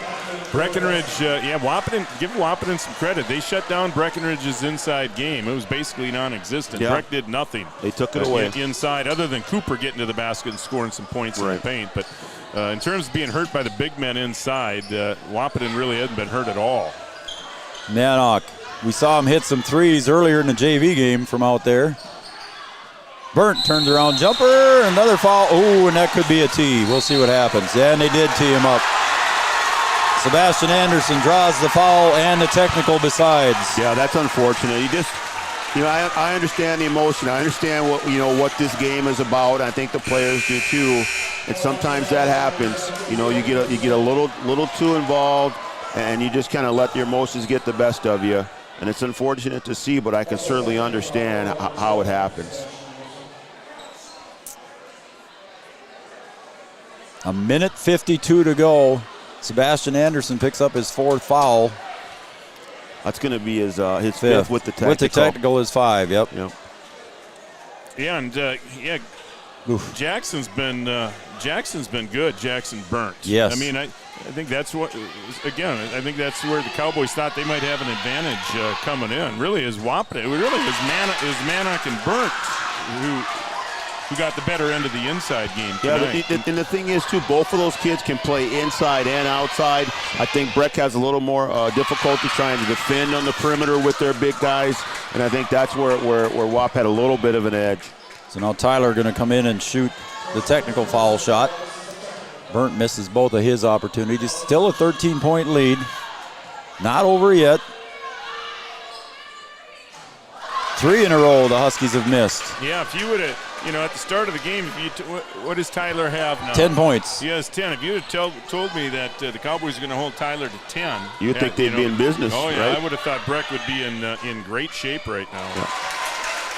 And I believe Coach Ralph going to take a timeout here, I think, guys. We'll take a timeout as well. There's a timeout on the floor. We'll be right back on the Farmers Union Insured scoreboard. Huskies 83, the Cowboys 69 with a minute 52 to go. Express in Breckenridge is the only stop you'll need to make for game night. If you're on your way to the game or staying in and watching the live stream, the Blazer has what you'll need.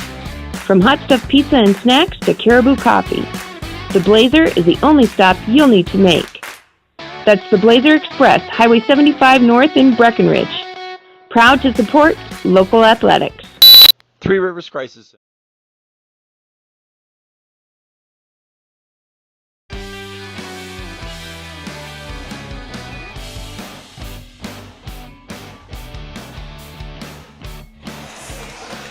Welcome back to Husky Gymnasium. Joe Schreiner, Raleigh Lip, and head coach of the Lady Huskies, Brian Watson, here joining you. Earlier today, the JV girls lost. The Breckenridge Cowgirls defeated the Wahpeton Huskies 49-40. In the girls' varsity game, the Breckenridge Cowgirls defeated the Lady Huskies 72-60. The JV boys game, Wahpeton defeated Breckenridge 89-84 in a track meet. And right now, here in the varsity boys game, it's 83-69 in favor of the Huskies. BK Johnson's, Arnholt's, DeFreeze crew watching the game. Love listening to you guys. Thank you very much, guys. Thanks for tuning in. I got a bunch more, guys. We got to read sometime here. We'll do that in the post-game show when we get a chance. Stay tuned for our Wahpeton Daily News post-game show. Cowboys 1-3-1 zone here. They'll trap when they can. To the corner, Tollefson. Again, Coach Lip looking to try and get something. Turnover here. Burnt, blocked by Consemius Visner on the pickup. And still at 10. And a reach foul. Still at 10 seconds on the shot clock. You want to use it at this point. Even if you don't get a shot off now, if you can at least use 35 seconds every down the floor, it's not going to matter. It's a game of possessions now. Yep.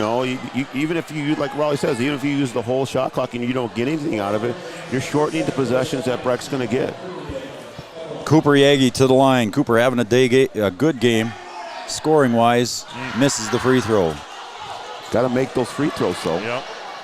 And then it would give you a chance to set up, if you're able to knock down the free throw, it gives you a chance to set up some pressure. Right, you can get into your full court press then.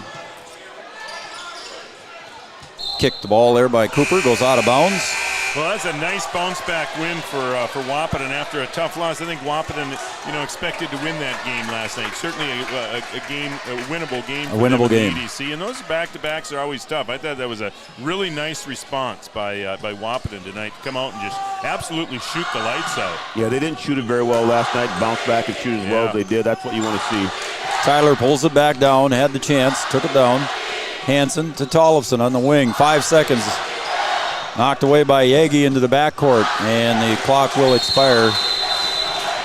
Again, not a bad possession for the Huskies. No, there's 2 possessions left in the game if you run out the clock both times.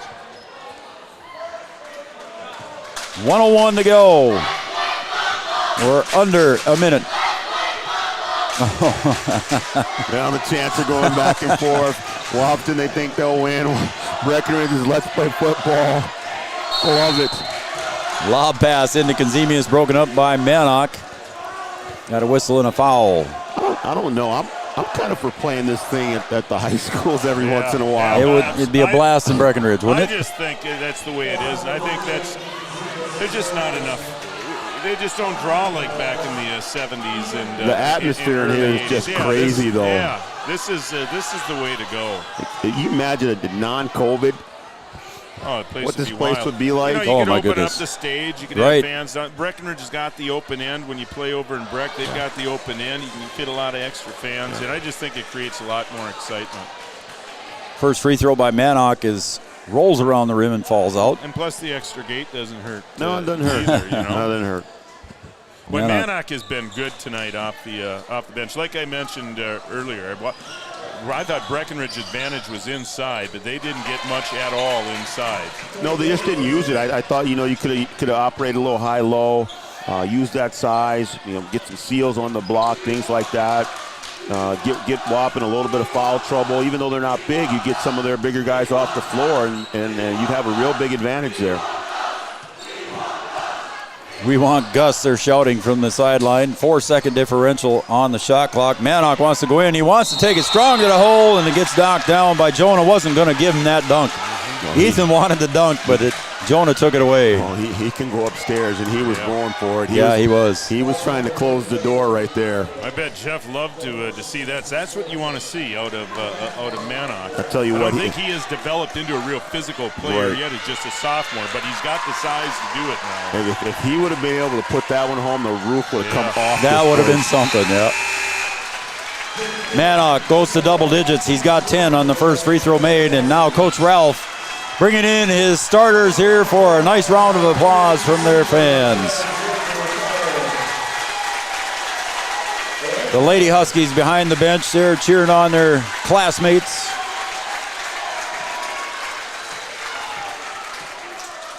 .7 seconds to go. Konzemius gets up for the board, and there's a whistle, and a foul is going to be on Cluton. Jackson Cluton checked in for the Huskies. Send Konzemius to the line. Anthony Konzemius so far on the day with just 8 points.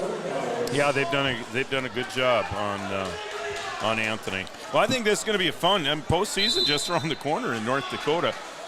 EDC's got three no-doubters, 3 solid teams, but that 4th spot is open for this thing, and I think Jeff Ralph's got to be feeling pretty good about the way his team bounced back, because there's a spot open for Wahpeton to get in there. Breckenridge, their first loss of the season, they're in the top 10 rankings for the first time in a long time, ranked number 7. So I think they've got to feel pretty good about their situation too. Yeah, this loss doesn't mean anything for Breckenridge. It does, to the kids or whatever, but really it doesn't hurt their season that much. I think there's an issue with the book I think they said it was an intentional foul, didn't they? Oh, really? Is that what he said? No, I think I think it's a book issue. There's an issue in the book, and there was a technical foul called on the Wahpeton bench. So I think either a number's wrong or someone wasn't written in the book. Oh, somebody didn't check in or something, maybe, or something. I see. We had substitutions. Konzemius gets the second of 2. Now Adam, Ohm's going to shoot the technical. So I'm assuming one of the younger players either has the wrong number or wasn't in the book correctly. Well, Cluton is correct. How about Jaden King? I bet you. Jaden King. In the actual scorebook. Yep. Jaden King, I bet, because I'm guessing it was Jaden. He wears 33 in junior varsity, but doesn't get a lot of varsity time. Neither does Jacob Burnt. Oh, misses the second one.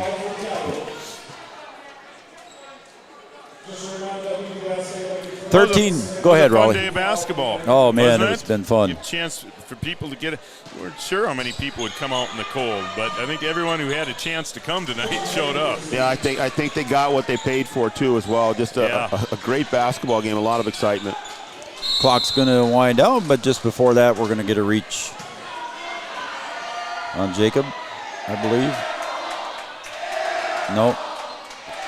1.2 seconds to go, an 8-point lead for the Huskies. And Jacob Visner goes to the line. Visner has not scored today. Played a little bit in the first half, and now he's got his first point in the second half. Make sure you stay tuned for the Wahpeton Daily News postgame show coming up next. Short, no good. Dez gets the board, and that will wrap it up. Final score from Wahpeton, the Huskies 83, the Cowboys 76. What a great game. We'll come back and analyze this whole thing right after these messages. The guys wave at each other as the final seconds had ticked away. Nice game here for the Huskies. Let's take a break, Brian. We'll come back and analyze this whole thing coming back after these messages. You're listening to Three Borders Sports Network. I found out way more than just like sports. I met a lot of people just on my floor, and then different activities you could go to that were on campus. I for sure will look back on all the memories and love it. My name is Grace, and I'm here for my future. Wahpeton Deli and Eatery, a Twin Town favorite, has daily hot homemade food specials for dine-in or carry-out, along with a full menu. Call Wahpeton Deli and Eatery at 642-3639 to cater your next group lunch or dinner. Have an upcoming graduation? Let Wahpeton Deli and Eatery take the worry out of your event. Wahpeton Deli and Eatery on Dakota Avenue in the heart of downtown Wahpeton. As a member of First Community Credit Union, your Kasasa checking and savings accounts earn more interest, which means more money back. And more money back means more date nights, sweet new kicks, or gas in the tank. Whatever is important to you, Kasasa accounts at First Community Credit Union help make it happen. Come join us, and let's put your money to work with accounts that give back. The Wahpeton All Sports Booster Club would like to thank those individuals, families, and businesses who sponsored Husky sports over the years. 2020 has been a challenging year for us all, but we hope you'll continue supporting Husky athletics through the Wahpeton All Sports Booster Club. To learn more about what we do for the Huskies, please visit www.wahpetonboosterclub.com or go to our Facebook page. Thanks from the Wahpeton All Sports Booster Club. When you dine at the Wilkin Drink and Eatery, you're among friends. So relax and enjoy everything from sizzling sirloins, mouth-watering seafood, vibrant salads, and crowd-pleasing desserts. The Wilkin also serves the best pizza in town. Dine in or carry out after 5. The Wilkin Drink and Eatery, gracing Minnesota Avenue since 1897. The Blazer Express in Breckenridge is the only stop you'll need to make for game night. If you're on your way to the game or staying in and watching the live stream, the Blazer has what you'll need. From hot stuffed pizza and snacks to caribou coffee, the Blazer is the only stop you'll need to make. That's the Blazer Express, Highway 75 North in Breckenridge. Proud to support local athletics. Dr. Jessica Bakken and Dr. Rob Doman of Doman Chiropractic are proud supporters of Wahpeton Husky and Breckenridge Cowboy Athletics. They are your go-to chiropractic team in downtown Wahpeton. If you're cheering for the Huskies, Lady Huskies, Cowboys, or Cowgirls, and you suffer from back or neck pain, you need to give Doman Chiropractic a call today at 701-672-8100. We have your back. Go Huskies, go Cowboys. Trust me, they're your spine shrine. Doman Chiropractic in downtown Wahpeton on Dakota Avenue. The Wahpeton Daily News wishes all area sports teams the best of luck this year. The Wahpeton Daily News thanks you for supporting local journalism, including the Daily News and the News Monitor. Keep up with local news, sports stories, and personal interest stories in our papers. Check out www.wahpetondailynews.com for more information about our e-newsletter right at your own computer. The Daily News supports all area sports teams and wishes all of the teams the best of luck this season.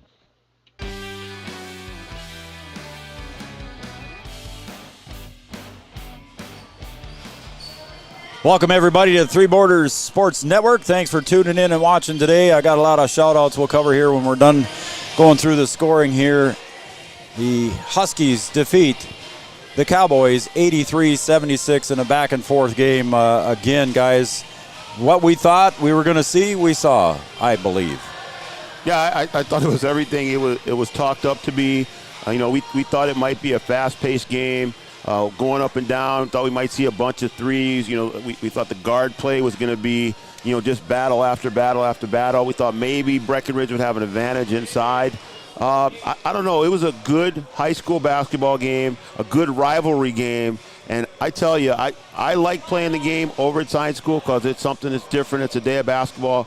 But I don't know if I want to trade the atmosphere in this gymnasium, and even without a sellout crowd and with COVID restrictions, it was just on fire in here. Yeah. It was just, for the kids that were playing in this game, it just had to be a blast to be out on the floor and play with that atmosphere. Yeah, I'm with you. And science was great when it was needed, And there was a time back in the 70s, where attendance was much better, and you needed a facility like that. You don't. I love playing them at the high school because very few times are you able to fill the high school gym for a game. And when you can pack them in, there was some energy. There was some energy in here. I think it was fun for the players, and I think it was fun for the fans. And a big win, big bounce back win for the Huskies. I thought Jeff was really disappointed with the way they played last night, but give them credit to bounce back less than 24 hours later, and they played well. Wahpeton's got a number of things to look forward to. If you shoot the three like that and to get play like that, I think they have to really be encouraged by the play of Mannock. I thought Ethan. He was good tonight. Yeah. Wahpeton is a team that, yes, Tyler Tollefson is one of the top players in the EDC. He's one of the best shooters in the EDC, but they've got other guys who can score in the same fashion that Tyler does. If Bridger gets going, he is tough to stop. Once he makes two or three, then it's on because he has that confidence. He already plays with confidence, but his confidence is going to go sky high. And then Dez, come on. He can put it in. He can beat you in transition. And then the big guys, maybe they're not so big, but they can step out and hit the three. And then that gives them an advantage because now those bigger guys on those other teams, they have to come out and defend them, and then now they can attack them. They can get them in foul trouble, and they can attack the basket and score. So, yes, they're not as big as some other teams, but they have that advantage of being able to hit those threes on the outside and being able to attack on the inside and score both ways. Yeah, the great equalizer, the three-point shot. And isn't it funny how confidence works? You get one guy going, and then you have to worry about him. It opens up another guy, and he's able to knock down a few and get that confidence. Hare hit a few. Burnt hit a few. There was. When you have 4 or 5 guys knocking down threes, you're a very difficult team to defend. You can't defend them because they're running sets to get their threes. They have a little bit of patience to get their threes. But the killer is when you can hit those threes in transition. You miss a shot at one end, and all of a sudden you turn around, and they're going back down the floor, and they're not trying to get all the way to the basket. They're pulling up for a wide-open three, and when they're going in, and those are backbreakers. They just are. And Wahpeton had a lot of those today, and Breck just couldn't keep up. They just couldn't keep up with the three battle. They made some of their own. Don't get me wrong. There's a little stretch there where they went back and forth with almost 3 or 4.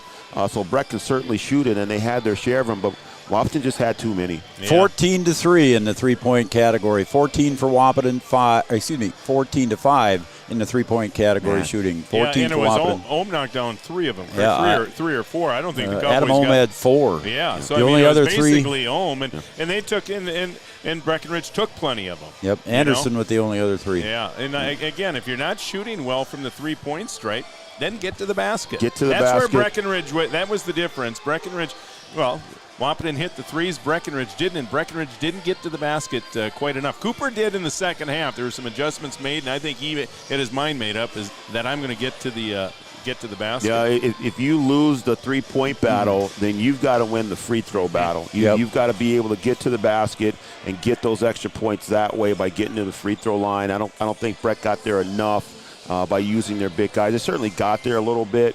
But not enough to counteract the 14 threes you said? 14, yeah. I mean, come on, that's crazy. Yeah, that is wild. All right, 3 in double figures for the Cowboys. Leading the way is Cooper Yegi, finishes with 24 unofficially, 14 for Jonah Christensen. He had 8 in the first and 6 in the second. And then Adam Ohm with all 4 3-pointers and 1 free throw, so he finishes with 13. 9 points for Sebastian Anderson. He had the other 3. And then Junior Perez finishes with 4 unofficially. And Anthony Kazemius held to single digits for 9 points for Anthony. Yeah, and a lot of them came late, really. I mean, he did. He had 4 points at halftime, and he got a few points down the stretch when the game had already been decided. But that was really the difference in the game. Execution at the defensive end of the floor. Wahpeton defended the inside play of Wahpeton, forced them to take 3-point shots, which isn't Breckenridge's strength. And Breckenridge at the other end didn't defend the 3-point stripe, which is Wahpeton's strength. And I really thought that was the difference of the game, because I thought rebounding was pretty even. Very few second shots for either team. Yeah. I'm just looking down here, Joe, and it just, there's kids still on the floor. They're taking pictures. They got their shirts on, both teams. I mean, this is what I'm talking about. I mean, yeah, it's a rivalry game, but man, it's just kind of great to see, the sportsmanship that comes along with the two in playing this game. These guys all know each other with social media today. So, all right, let's take a look at the Huskies. The Huskies ended up with 6 guys unofficially in double figures. Ethan Manock with 10. Tyler Tollefson with 10, held to 10 points. Dez led the way for the Huskies with 18. 11 points for Jackson Burnt. Carter Hare, Workman's Day, 13 for him. Caden Kappas, 1 free throw and 1 point. And I don't believe I missed anybody else. That's it. So 6 guys in double figures, and then Caden Kappas coming off the bench, giving good defensive minutes and ball control for the Huskies. So good balance there by the Huskies. Man, you get 6 kids in double figures, it's going to be hard to lose a game. I mean, and defensively, then who are you going to stop? And that's kind of what we're talking about. Yeah, you want to try and take away Tyler or whatever, but there are so many weapons on Wahpeton's team that you can take away one, but you never know who's going to pop up. But to get 6 guys in double figures, I mean, that's just a good day, a good solid team basketball game. All right, these are going to be 2 interesting teams to watch. Oh, and the postseason's coming up. Come tournament time. I mean, they're teams that are capable of beating anyone on any given night. It's just being consistent. Can you put 4 or 5 games together in a sequence? And we'll have to wait and see. But I liked what I really liked. I was really impressed with Wahpeton. I didn't realize they had as many scorers as they did. Well, they were all on tonight. Yeah, they were all there. I mean, there's times where you wish you had everybody on. I'm certainly last night they wished that they had everybody on and shoot the way that they did today. But, Isn't that funny how that works? Oh man, when you get everybody going the way that they had them going today, it's just tough to stop, but it's fun to watch. That's for sure. Easy to coach then. Easy to coach players that are making shots. Well, a 7-point win here for the Huskies, defeating the Cowboys 84-76. I had 83-76 written down, so it's 84-76. 8-point win for the Huskies. Thanks, everybody, for watching the Wahpeton Daily News postgame show. Guys, before we move on, I'm going to need a break. Raleigh, your final thoughts, and we'll move it on. Like I said, I think both these teams have a lot to look forward to. I agree. I mean, both teams have some things to improve on, but I think we still got plenty of time. Wahpeton still got, 4 weeks till tournament time? Shoot, Breckenridge, you think about the Minnesota side, this is really just the, they're only they're only tournament time in Minnesota will play all the way into April. This crazy. Year. So both these teams have some time to make some adjustments, and I think both of them have a good chance to maybe do a little bit of damage. And the Cowboys sitting good in the Heart of Lakes right now. I mean, yeah, they're that's going to be an interesting. That Heart of Lakes is really. We were talking about it before the game. It's not like the EDC where you have any one team, where the EDC has 3 teams that can finish up top. The Heart of Lakes, it is anybody's game. Perham already with 2 losses. Breckenridge and DGF. Neither has a loss in the conference yet, so that's going to be an interesting one to watch. All right, Raleigh Lipp, thanks for joining us up here in the booth again today. Me, guys. And you'll be on the air with us with Brian next week, too. Well, so. Have a great time in Arizona. You got it made, Smoking Joe. Oh, yeah, I sure do. Bring back some of that sunshine. Yeah, you're going to get a little golf in, I suppose, down there, huh? I got 2 rounds already reserved, buddy. Good for you. So, you deserve it. 2 rounds reserved down there for me already, and looking forward to it. B-Dub, your final thoughts? Just a great day of basketball. I think 4 really good basketball games. Both the girls and the boys put together a good show. Great atmosphere here in the gym, and I would like to see this thing played at the high schools again, and maybe Breck wants one next year to kind of even it out a little bit, and then kind of see where it goes from there. But I was pleased with the day. I would have liked to have won our game, but we played a really good basketball team. Yep. And I don't know, just fun to watch, fun to call this boys game. I haven't gotten to see our boys play in person, so it's fun to watch them play and have them play so well. Raleigh, you had another thought there. Well, I'm with you. I think you work on McCall. I'll work on Freddie over on the other side of the river, and we'll get this thing changed back to the high schools, because I am with you. I'm with you 100%. This was a lot of fun. I think people were starved for it with all this COVID stuff and all this stuff. People were just starved to get back into the gym and feel the energy. And then we had no band. We didn't have a pep band or anything like that. This was just pure energy and adrenaline. Fun. Like you said, people were starved for it. It was. I'm with you. I thought that was a fun day of basketball. Couple more text messages I got to get to, and then there's a special one here for you, Raleigh. So stay tuned here. Connie Peterman said, Jude Held, congratulations on a good game. So that's her niece. Tyler Grippentrog sent a text message, said, go Huskies. So again, Connie Peterman wishing Jude Held a great game and good for her. All right, I got to run through this one, Raleigh. We just had a text message from Julie Mauk, and she thinks you're supposed to cut your hair like Brian's. She didn't like this longer. Yeah, I'm going wild, man. I'm in a wild stage. I'm gonna let my hair down, man. Are you just gonna let her go? Huh? I don't think. Let her roll. What do you think, B-Dub? I don't know. I don't know if you can pull off this look. I don't know if you can do that. I don't know. Too funny, Julie. Thank you for the text message. She was watching from home today. BK Johnson's Arnholtz DeFries. Go Cowboys. Rhonda and Wayne Grippentrog, and they give Raleigh crap about his shirt. Shannon Wendorf listening. Go Cowboys. I can't read my writing. Jen and Gary Phillips, thanks for shout-outs there. Jesse Heitkamp listening from his big black leather chair. Stacy Benji Bowl, Corey Brooke, Connor and Chloe. The Kelsons from Breckenridge. Go Cowboys. Bruce and Dorothy Doctor. Tanner Rabbithead said, hi, guys, and great job. Man. The Ralph family from Minot. Perry and Denise Miller. Thanks again for the nice comments, Perry and Denise. Evan Wyatt and Abby listening up in Fargo. Clint Gilbertson, Grant Davis, Chris and Becky DeVries, Barry and Shelley Bauer, and, of course, Matt Doctor, buddy. We're glad you are home and doing well, so congratulations on your recovery. He thought he was going to have to start paying Minnesota taxes. He was down in Rochester for so long, so glad to hear you're doing well. All right, for Raleigh Lipp and Brian Watson, our next broadcast, I better say that real quick, too. I better plug our next broadcast. Will be Tuesday night. Here from Husky Gymnasium, the Husky boys are taking on Red River Tuesday night right here. And then Wednesday, Raleigh will have the coaches show along with B-Dub. And you guys will be Wednesday night down at the Boiler Room. Then Thursday, you guys will have the Breck boys taking on Frazee over in Breckenridge. And then Friday, we've got the Wahpeton girls. Raleigh's going to have the call here for me as they take on Grand Forks Central. Some of you defeated earlier in the season. Yeah, so we did. Good luck. Close game. They're playing well right now. So wish I was here. Well, you're playing well, too. Yeah. We'll see. All right, for Raleigh Lipp, I'm Joe Schreiner and Brian Watson. We are out of here. Thank you, everybody, for joining and the great comments we got. This is Three Borders Sports Network. Thanks, everybody.